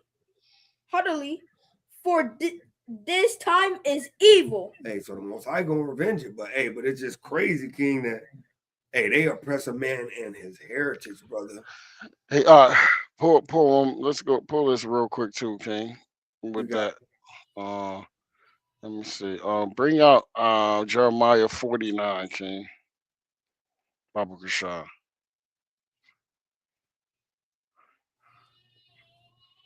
God, this is Jeremiah chapter 49 and verse 1, and it reads, concerning the Ammonites. Ammonites. No. Hold up, King. Not that. No. Oh, dang. I think it's 9. Start at 9, King. So okay. I just try to pull it with you. God, this is Jeremiah chapter 49 and verse 9, and it reads, if grape gatherers come to thee, would they not leave some gleaning grapes? Let me go with you, King. Hold on. Let me make sure. Jeremiah. I'm sorry, King. What? Call it one more time. Jeremiah chapter 49 and verse 9, and it reads. Let me see if I want 9. Hold on. Let me see. Yep. Let's go up, King. Let's go to 7. Comes to Jeremiah chapter 49 and verse 7, and it reads, concerning Edom, thus saith Yahweh of hosts, is wisdom no more in Teman? Is counsel perished from the prudent? Is their wisdom vanished? And that going to Obadiah, right? He said he's going to take the why he going to take the wise men or something like that. Something like that. Yep. Exactly. Just go ahead, King. Flee ye, turn back, dwell deep, O inhabitants of Dedan, for I will bring the calamity of Esau upon him, the time that I will visit him. If grape gatherers come to thee, would they not leave some gleaning grapes? If these by night, they will destroy till they have enough. Salakia, but see, and this go right to Obadiah, right? See, Esau don't take a little bit; he takes everything. Everything. Now watch this. Go to 10, King. But I have made Esau bare. Right. I have uncovered his secret places. You see that, Salakia? See, Esau is being exposed right now. You see that? Go ahead, King. And he shall not be able to hide himself. You see that? Why? His seed is spoiled, and his brethren, and his neighbors, and he is not. Hey, man, listen. Hey, he's going to be uncovered. He's uncovered now. As you can see, he spread himself everywhere. But he was hiding. This is why I'll be talking about, like, a lot of these nations, we should call them different. Hey, these are a lot of these other nations that the leaders are Edomites. Okay. You know what I'm saying? You go to Mexico, you know, the real leaders over there are Edomites. Yeah. Jamaica, Edomites. Haiti, Edomites ruling these nations. A lot of the Ish people rule in those nations. Yeah. You see that? Go ahead, King. Leave thy fatherless children. I will preserve them alive, and let thy widows trust in me. For thus saith Yahweh, behold, they whose judgment not to drink of the cup have assuredly drunken. And art thou he that shall altogether go unpunished? They think they're not going to be punished. All right, go ahead, King. Thou shalt not go unpunished, but thou shalt surely drink of it. That's Revelations. Yep. Revelations right there. Watch this. Okay. For I have sworn by myself, saith Yahweh, that Basra shall become a desolation. Hey, that's a swear, and that's when you get into Isaiah 63. Right? So many prophecies right here. He said they're gonna become a desolation, right? Oh, go ahead. A reproach, a waste, and a curse. That's Deuteronomy right there. When the curse is reversed. Go ahead. Yep, there you go, King. And all these and hold on, Salakia. And and Malachi 1 and 3. Yeah. He said what do you say? We are impoverished. Yeah. Right. Mm-hmm. And all the cities thereof shall be perpetually waste. Mm-hmm. All right. I have heard a rumor from Yahweh, and an ambassador is sent unto the heathen, saying, Obadiah again. Gather ye together and come against her, and rise up to the battle. For lo, I will make thee small among the heathen, and Obadiah again. and despised among men. Obadiah again. You see that? And I mean, we can keep going. Look, I mean, man, I mean, it's right going right into what we was reading. I mean, in Obadiah. Yep. Yeah. So. And whoever they get a chance, they can read all this. Yeah. Yeah. And just keep reading because it goes in Obadiah when you keep reading. Yeah. It's exactly. Go right into it. Yeah. Exactly. Yeah. So The 22, the young girl is arrested for not dressing according to the code prescribed by the regime. She unfortunately dies in prison. And the women are now saying, we want to be treated like human beings. So as it is now, there is appetite for change. For some people, there's even nostalgia for the old regime, which is very human. And all these factors then legitimize and justify the kind of calls that we see from the United States of America that this is a tired administration. And of course, the word that the United States of America and Western Europe always use is democracy, a one-size-fits-all Eurocentric, Americocentric model of governance. And the younger generation are responding to this rhetoric. And I hear some of them saying, what we want is change. We'll deal with what change brings later. A dangerous thing to say, because history is consistent in telling us that when you make change and that change is not orderly, restoring order can take time.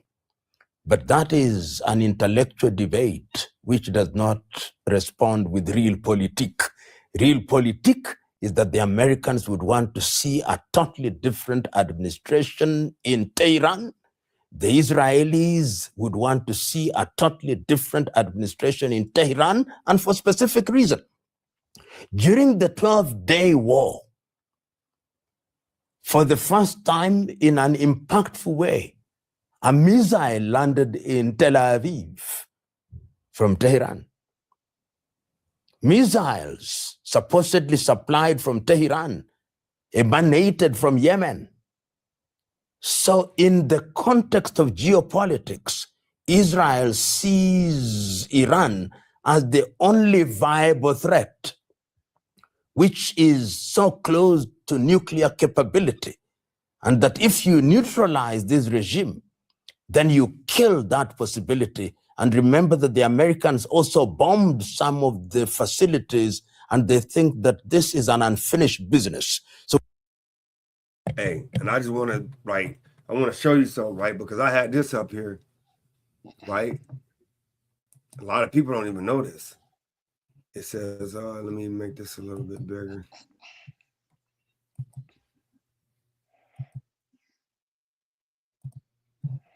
Right? I gotta make it a little bit smaller because it's it said US is running out of missiles thanks to Trump's war in Iran. Because see, a lot of people keep forgetting America's in war still in Taiwan, and they're still in war in Ukraine. So now they entered into this war. So watch, it's gonna get into that. It says American forces are no longer capable of supplying missiles to U.S. allies amid its war with Iran. Andris Kubilius, the European Union Defense and Space Commissioner, said Friday that the continent is facing a huge challenge in stepping up its defense production to adequately fill the gap left by the U.S. with regards to Ukraine. See, so they're still in Ukraine. It's very clear that after. Salaki, what do you think China is waiting for, brother? They letting them spread all out. You already know, bro. Look, China and Russia just letting them spread all out. Do y'all thing. You know, we're gonna just hold out, and then we're gonna Revelation 17 year and 18 year. I had pulled this other one up. I think I switched it for let me see real quick.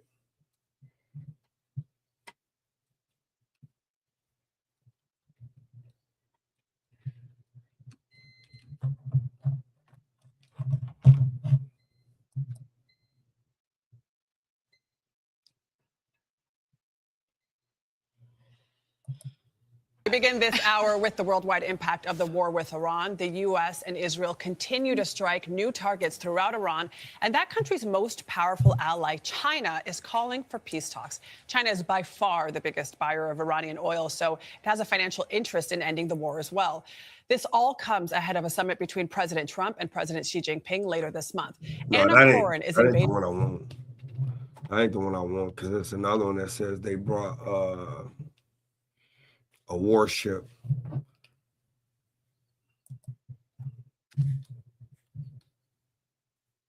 Because America gonna definitely try to water it down.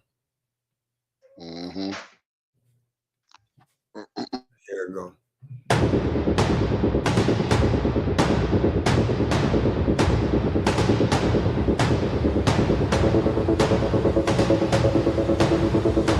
Hey, you see how it says only for China?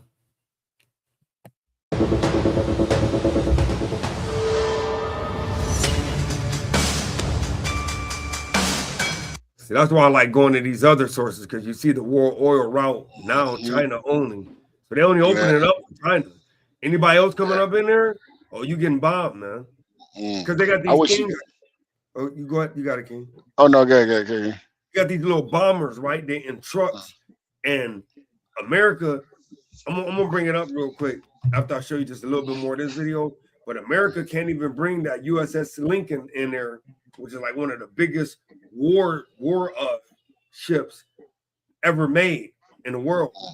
But they can't even bring it because they got these little, I can't remember what the name of these things is, but they carry these rockets that goes 3 times the speed of sound. So America doesn't have anything, nobody has anything that can actually defend it because it's so fast to where, and it's radio and it's remote control.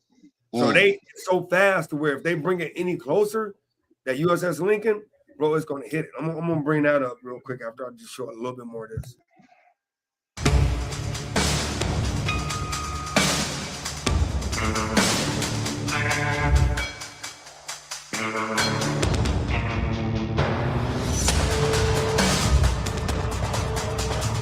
Iran has drawn a red line in one of the world's most critical energy choke points.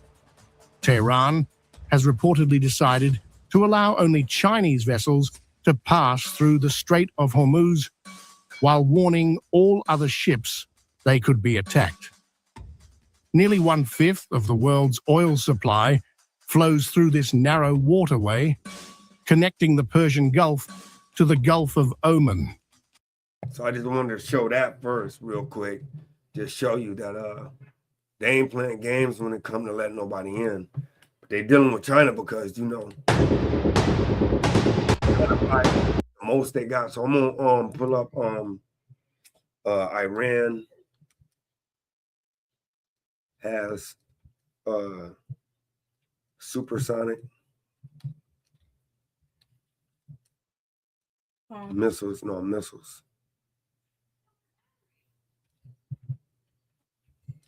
And USS Lincoln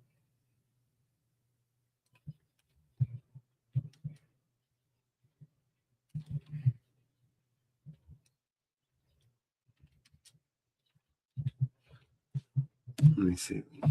They got.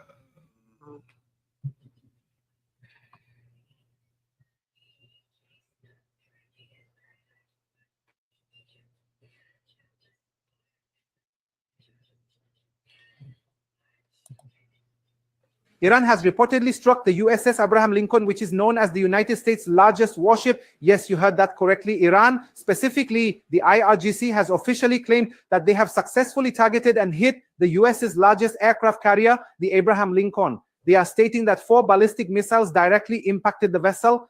If this is indeed true, if the IRGC's report proves to be accurate, then this is an extremely significant update and a massive attack on the US, which occurred just today, an event that could potentially change the entire game. As you are aware, Khamenei has reportedly been assassinated. A new leader has emerged, a new supreme leader has taken charge, and a statement was issued today by Pace declaring it is. And I wanna. This ain't the one I'm looking for because I wanna show you that little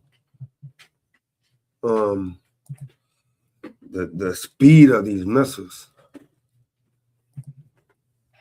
Yeah, that's crazy how fast they are, though. Yeah, bro, I'm finna show you these because it's like 3 times. It's like 3 times the speed of Mister. But I don't want the one towards Israel. I want the one towards from truck.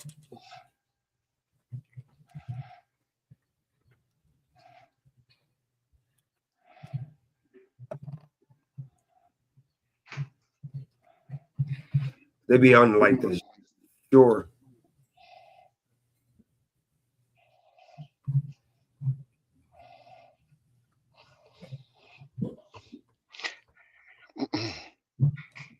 This might show it though.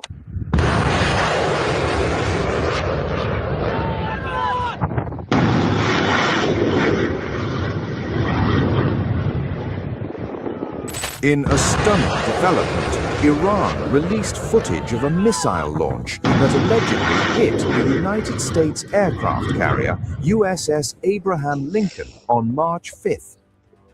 The footage showed anti-ship cruise missiles being launched from the Iranian coastline toward the 100,000-ton nuclear-powered aircraft carrier of the US Navy. The footage shows multiple missiles launching from coastal batteries, streaking over the waters and across the sky. The release of the footage appears aimed at sending a message to Washington as tensions between Iran and the US continue. Not the one out. They ain't showing what I need. I had got it. I looked at it earlier. Let me go to my. King, well, while you read that, read 2 Ezra 16 and let's start up top on that one. Tell you about them the missiles.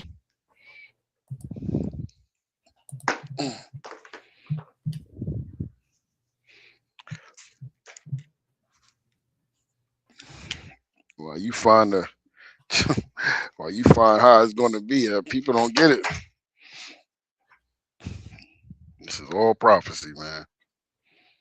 This is 2 Ezra chapter 16 and verse 1, and it reads, "Will be unto thee Babylon, and Asia will be unto thee Egypt and Syria. Gird up yourselves with cloths of sack and hair. Bewail your children and be sorry, for your destruction is at hand. A sword is sent upon you, and who may turn it back? A fire is sent among you, and who may quench it? Plagues are sent unto you, and what is he that may drive them away? May any man drive away an hungry lion in the wood, or may anyone quench the fire and stubble? When it have begun to burn,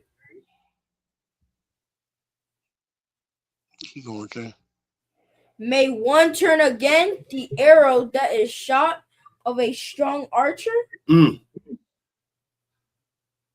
Well, The mighty power sendeth the plagues, and who is he that can drive them away? Right, because when the Most High, hey, when these missiles hit, all this stuff that we seeing is of the Most High. You know, you got people praying for these places. Hey, the Most High is putting in their heart to do this. This stuff have to happen. People, hey, if people don't want this stuff to happen, stop singing, stop praying the Lord's Prayer, man. You know what I'm saying? Because we're waiting for the Most High's kingdom to come, and this is the things that have to come before His kingdom come. There's prophecies. People, you know, people hate prophecies. They hate the prophecies to come true. Everybody say they want sweet Jesus to come back, but they don't want none of the prophecies to come true. I don't get that, because Yahweh cannot come unless the prophecies happen. Yeah. If you want him to come, then why are you praying for a peace? They love the world. Hey, I found that video. That's 100%. Go ahead, King. And watch this video right here. Strait of Hormuz. China makes its first real move in the Iran conflict, raising new challenges for Washington and the Trump administration. Beijing is now working to safeguard its economic and strategic interests across the Gulf region. As China inches closer to direct involvement, Iran's allies express unease about shifting regional power dynamics. Tensions flare at the Strait of Hormuz after China-owned vessel crosses contested waters, uniting wary global partners. The US boosts naval presence to guard oil routes, even as Iran appears to tilt in favor of China's President Xi. As Donald Trump's escalating conflict with Iran gripped the headlines, another, quieter struggle was taking shape, this time over control of the vital oil routes that keep the global economy moving. Behind closed doors, China reportedly began talks with Iran, exploring ways to ensure that shipments of oil and Qatari liquefied natural gas could continue safely through the tense waters of the Strait. Hey, look, ain't nobody scared of the big bad bully no more. That's right. They said, why that's going on. Hey, China went over here like, look, hey, what's up with my oil, man? Man, look, we finna send some they don't ships. like that. Yeah. And that's why I had to get the right news, man, because you know, you get the American news, they're gonna mask it and yeah, this peace talk with China. No, China ain't even said nothing to America. They talking to Iran. Hey, Iran could I get something on that? Coming in that strait. That's right. Well, one more thing, because you just said something, brother, and that's the truth, right? And hold on. Right.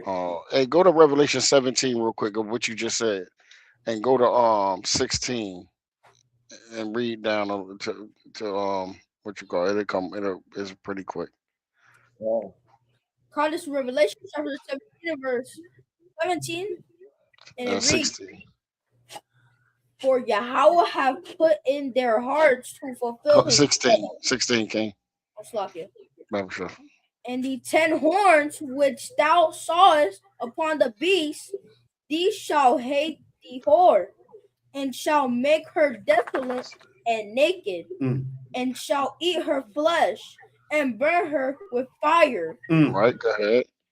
For Yahweh hath put in their hearts to fulfill his will, and to agree and give their kingdom unto the beast, until the word of Yahweh be fulfilled. Right, because these nations are not scared anymore. Hey, the Most High put it in their spirit to do this. They're not fearful anymore. Go ahead, Art. For Yahweh hath put in their heart. Verse 18. And the woman which thou sawest is that great city which reigneth over the kings of the earth. And we know that this is America, because America reigned over the kings of the earth. Yep. You see that? That's why they're able to go into another country and tell them what they can't have, and can't have. You know what I mean? And then they put their attack you, make you look like the bad person, and then put military in your land. That's crazy, Art. Take your oil and bring it back to them. For the Lolo. For the Lolo. Right?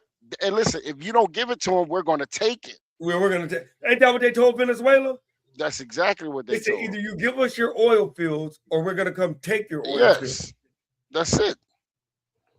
Matter of fact, real quick, I ain't Mm. gonna go away from this video too much, but Yeah. let's prove that real quick.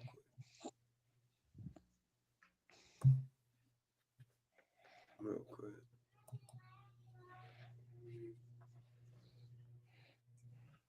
Crazy.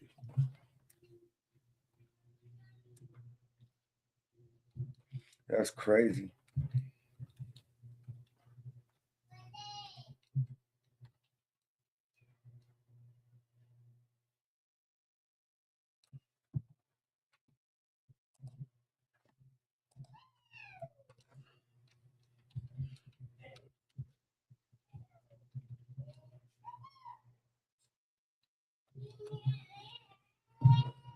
Okay, here we go. Mr. President, Julio Rosas with Most Peaceful.media. You just referenced the lower amount of illegal drugs that are coming by sea, and you just said that you're going to start that same program on land soon. Are you just referring to Venezuela, or are you referring to other countries in Latin America? Anywhere drugs are pouring in, anywhere, not just Venezuela. Yes. Speaking of Venezuela, Ma'am? oil. What are we going to do with the oil that we have? Going to do with what? The oil that has been seized. The United States seized 1.9 million barrels of oil on December 10th. We're going to keep it. We're keeping it. Where's it? Are we going to sell it or put it in the strategic Maybe oil we'll sell reserve? it, maybe we'll keep it. Maybe we'll use it in the strategic reserves. We're keeping it. We're keeping the ships also. Yeah, please.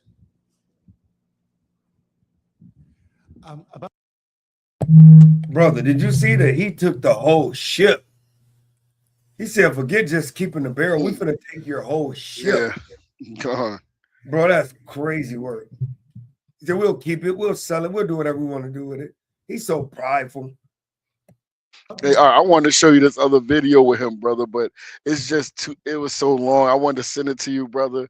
We gotta get some pieces, bro. This guy is, he's very, he full of himself. He's an Edomite to the fullest. Yeah. Go ahead. Yeah. Spoken to American oil companies that have had their assets seized about what a post-Maduro Yes. Venezuela would mean for them, of what coming I have back and restarting all operations. the big ones, yeah. I have. Yeah, please. Why do you feel like this initiative was neglected for so many years? And does this come amidst the rising tensions between the U.S. and Venezuela? We're talking about with Venezuela? Yes. Well, you had a different kind of a president before me.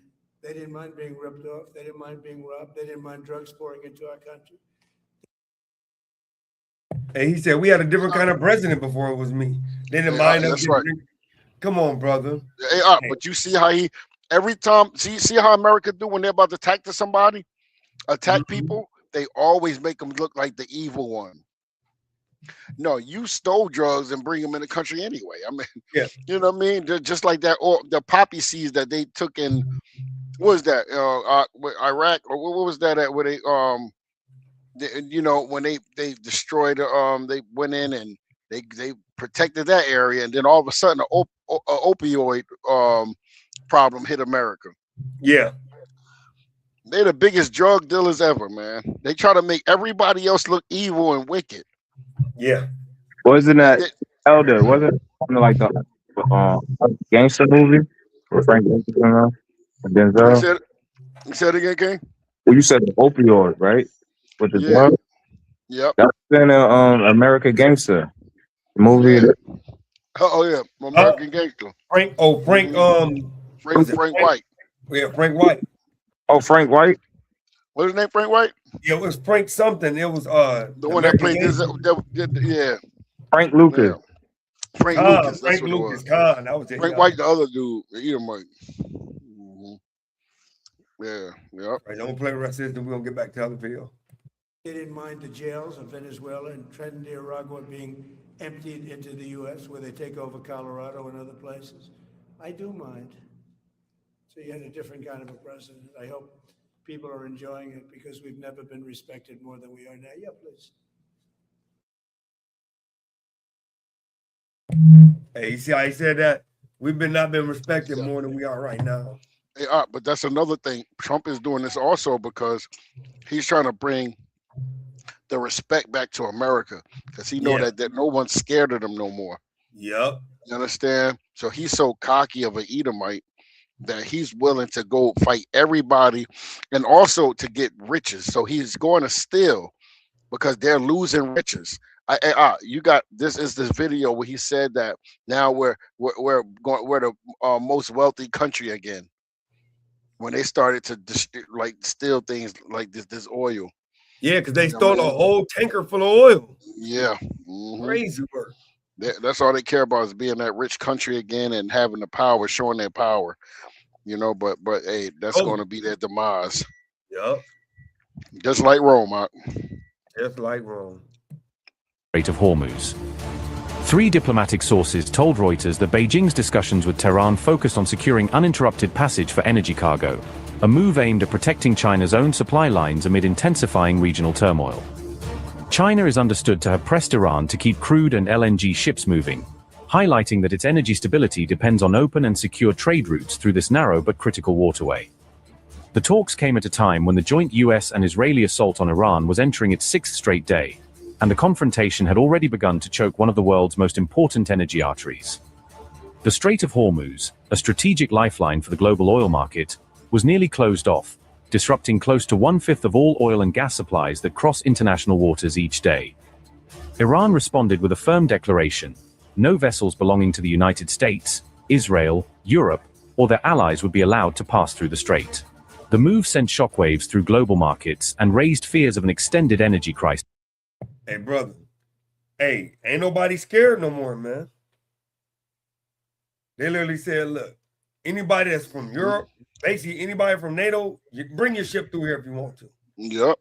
Yeah, they're not scared, bro. They waiting. Look at that. Iran declared no U.S., Israeli, European, or allied vessels will be allowed through Hormuz. Hey, I remember one of the guys asked the leaders at Iran, like, "Are you worried about America doing sending ground troops?" They say, "No, we're waiting for them to send it. Bro, we're more than ready for it." Yeah, they ain't even bringing that USS Lincoln close, bro. Because I'm telling you, I think a little bit further in this video is gonna show you that truck bomb, bro. Crazy. It said it goes 3 times the speed of sound. That's crazy. Yet, in Tehran's carefully worded statement, one omission stood out. There was no mention of China. The silence was widely seen as intentional, leaving a diplomatic opening that could benefit Beijing at a crucial moment. Shortly after, maritime tracking data caught the attention of analysts worldwide. It showed a ship named Iron Maiden navigating through the heavily guarded Strait of Hormuz. The Times of Israel later reported that the vessel was transmitting under China-owner signal, a subtle but telling sign that Beijing's negotiation efforts may already have begun to bear fruit, even amid the rising chaos.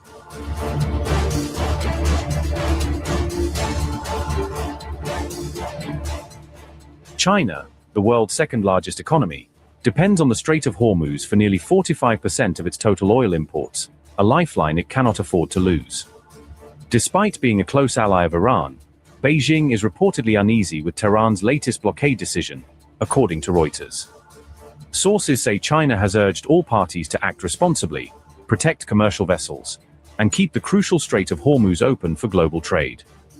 Beijing now buys around 90% of Iran's oil export. Hey, bro.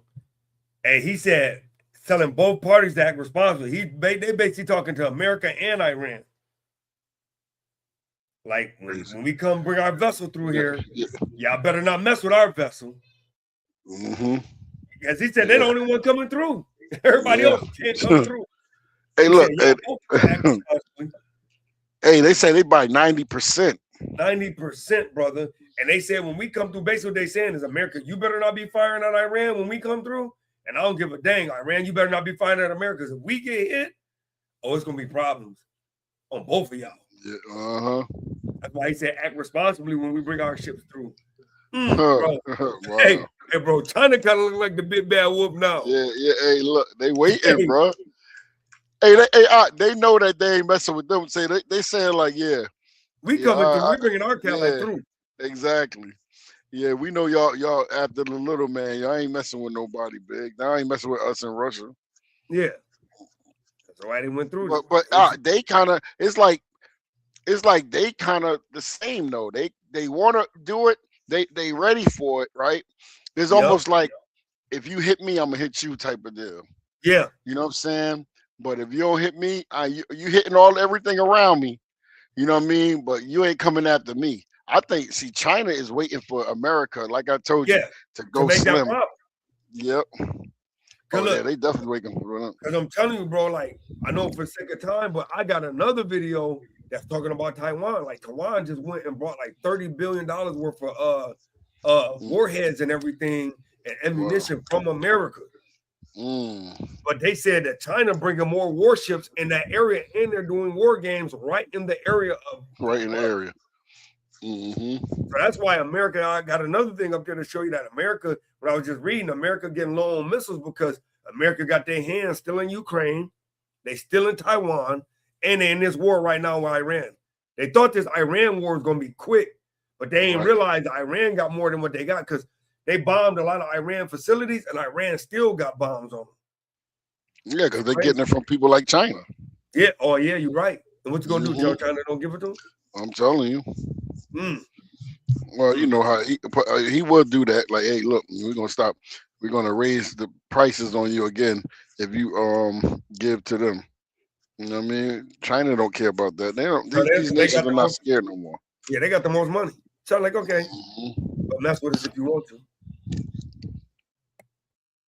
And makes up more than 30% of its trade, underscoring how closely their economies are intertwined.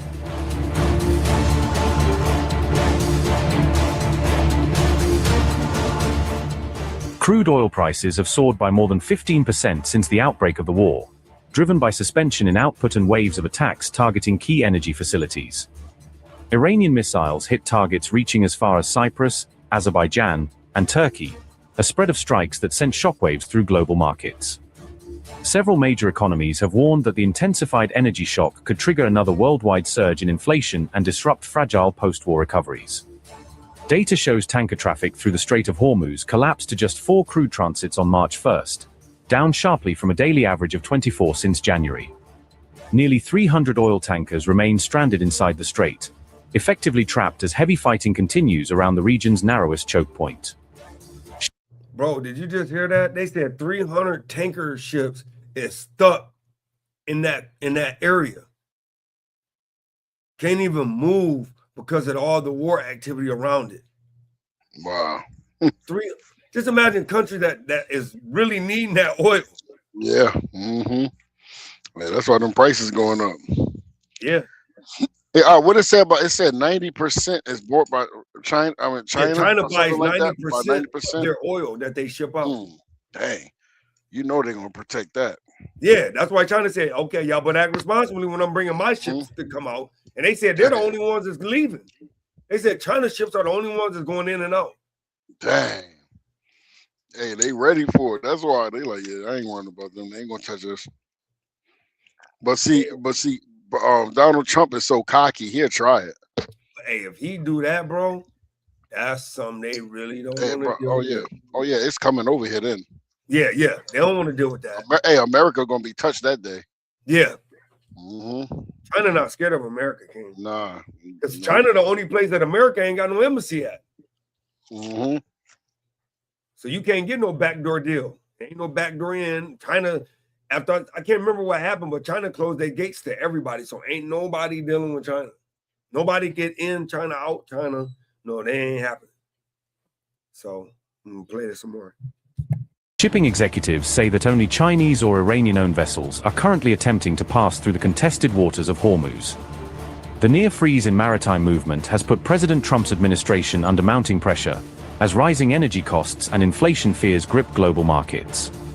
In response, President Trump announced that the U.S. Navy will begin escorting commercial ships through the Strait of Hormuz to ensure their safe passage. Yet despite the declaration, hundreds of oil and LNG carriers remain anchored or have diverted their routes, according to a report by NBC News.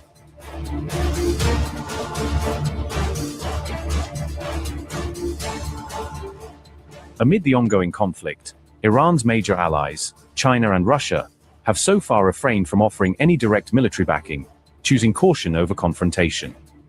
Both Moscow and Beijing, however, issued strong statements condemning the killing of Iran's supreme leader, Ayatollah Ali Khamenei, calling it a dangerous escalation. During an emergency...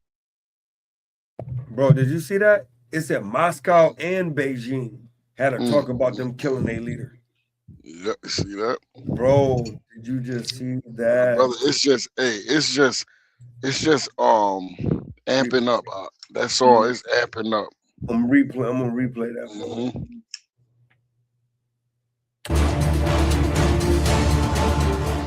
Amid the ongoing conflict, Iran's major allies, China and Russia, have so far refrained from offering any direct military backing, choosing caution over confrontation. Both Moscow and Beijing, however, issued strong statements condemning the killing of Iran's supreme leader. So they condemned that, brother. They didn't like that. So China and Russia don't want to support Iran? They do, but they said they don't want no conflict right now because they both in war with America right now. But they said that they condemned that they killed Iran's leader. And United States doing a lot of stuff that's not that's unlawful, man. With that, you know, from what they have in place, and they're not listening to nobody. That's Esau, yo. That's Babylon. They don't listen to nobody, you know, and that's crazy, man. And then it was another video I saw that they said that Congress is getting mad at Trump because Trump, when you go to war, you're supposed to go and, you know, talk to the House and the Senate. They said Trump just sending troops and war, bombs and everything. He sent out the USS Lincoln. He ain't getting no permission from nobody. You know, because he got the he got the main Edomite making them do it. That's why, because the people that control they control everything anyway. You know what I'm saying? So yeah, that little small man. Yeah, that kind of small. A little skull hat. Yep. So I'm gonna keep going. Ayatollah Ali Khamenei, calling it a dangerous escalation. During an emergency meeting of the United Nations Security Council, China sharply criticized the joint US-Israeli offensive on Iran, demanding restraint and dialogue. The coordinated strikes by Israel and the United States were launched on February 28th, resulting in the death of Ayatollah Khamenei and sparking outrage across the region. In retaliation, Iran targeted US allies throughout the Gulf and struck at American and Israeli naval units operating near its territorial waters.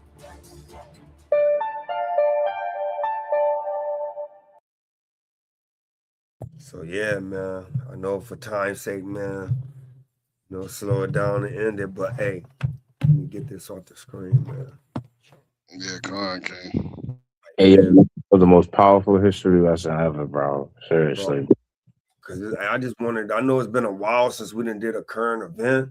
Yeah. You know, so, you know, I was trying to end this thing, you know, with a good, decent, you know, but just it's so much information that I've been researching. Right. And, you know, I just wanted to kind of to bring it out to our people, man. Yeah. We just want y'all to know the awareness of what's going on right now. Like the countries ain't playing with each other now. They going against their laws that they place for themselves. Yeah. They not abiding by that anymore neither. So still letting our people, you know, look, trying to get right with the Most High God and His Son. You know, it ain't no time to continue on putting it on the pedestal or, you know, I get to it when I need to get to it. No, you need to do it now. You know what I'm saying? And be converted. You know what I'm saying? With a sincere heart, though. With a sincere heart. Yeah, because hey, I know you see the little, you know, our little backdrop, you know, and the Most High sending that thing out, man. Yeah, that's a nice backdrop, brother. Hey, the Most High, hey, he doing his thing, man. And hey, you know, we got the backdrop is just, you know, a visual, but hey, them visuals are starting to come true, man. Prophecies, them seals is opening up. He said he making the weak strong. They're making their prune hooks and they damn plowshares, and they're making them into dangerous things, man. Yeah, yeah, because they're not scared. The little man not scared no more either. at all. You got fighter jets hitting them things, and in the backdrop, man. You know, you got the jets back here. You got the Hebrew and the prophecies in Hebrew with the horses. I mean, this is getting serious, man. And we're in the fourth quarter, like Tazawam said. So, hey, we here to just tell our people just repent and convert. Like like the elder said, we got the popcorn out. Right. Feet kicked back. You know what I mean? You know, brothers got brothers got brothers got seeds in it. You know what I mean? The pumpkin seeds. You know, chewing the pumpkin seeds, watching it just go down, man. Doing that right there. Hey, yo, and Otai put on this show for us to be brother. Yeah, because even our elders would love to be here to watch the prophecy unfold like they are, brother. Yes. Yeah. I'm gonna sign out with you brothers, man. You know what I mean? Yeah, man. I love y'all brothers, man. Hey, man. Shalom, Israel. Hey, man. We pray that our people, man, not only you got to keep the commandments with faith in the Messiah, man. All praises to the Most High, man. Shalom. Just a hammer. Hammer. All praises. Khan, he said, hey, Ezekiel 38 playing right on in front of us. Khan, right in front of us, yo. Right in front of us. Hey. The beginning parts of that, man. This we are right here, man. But yeah, man. Shalom, brothers. I love y'all, brothers, man. Love y'all. Hey, we love you. Hey, Shalom, Yasharala. We love y'all, man. And keep the faith, man. And be patient. What you want to do at Tazwan?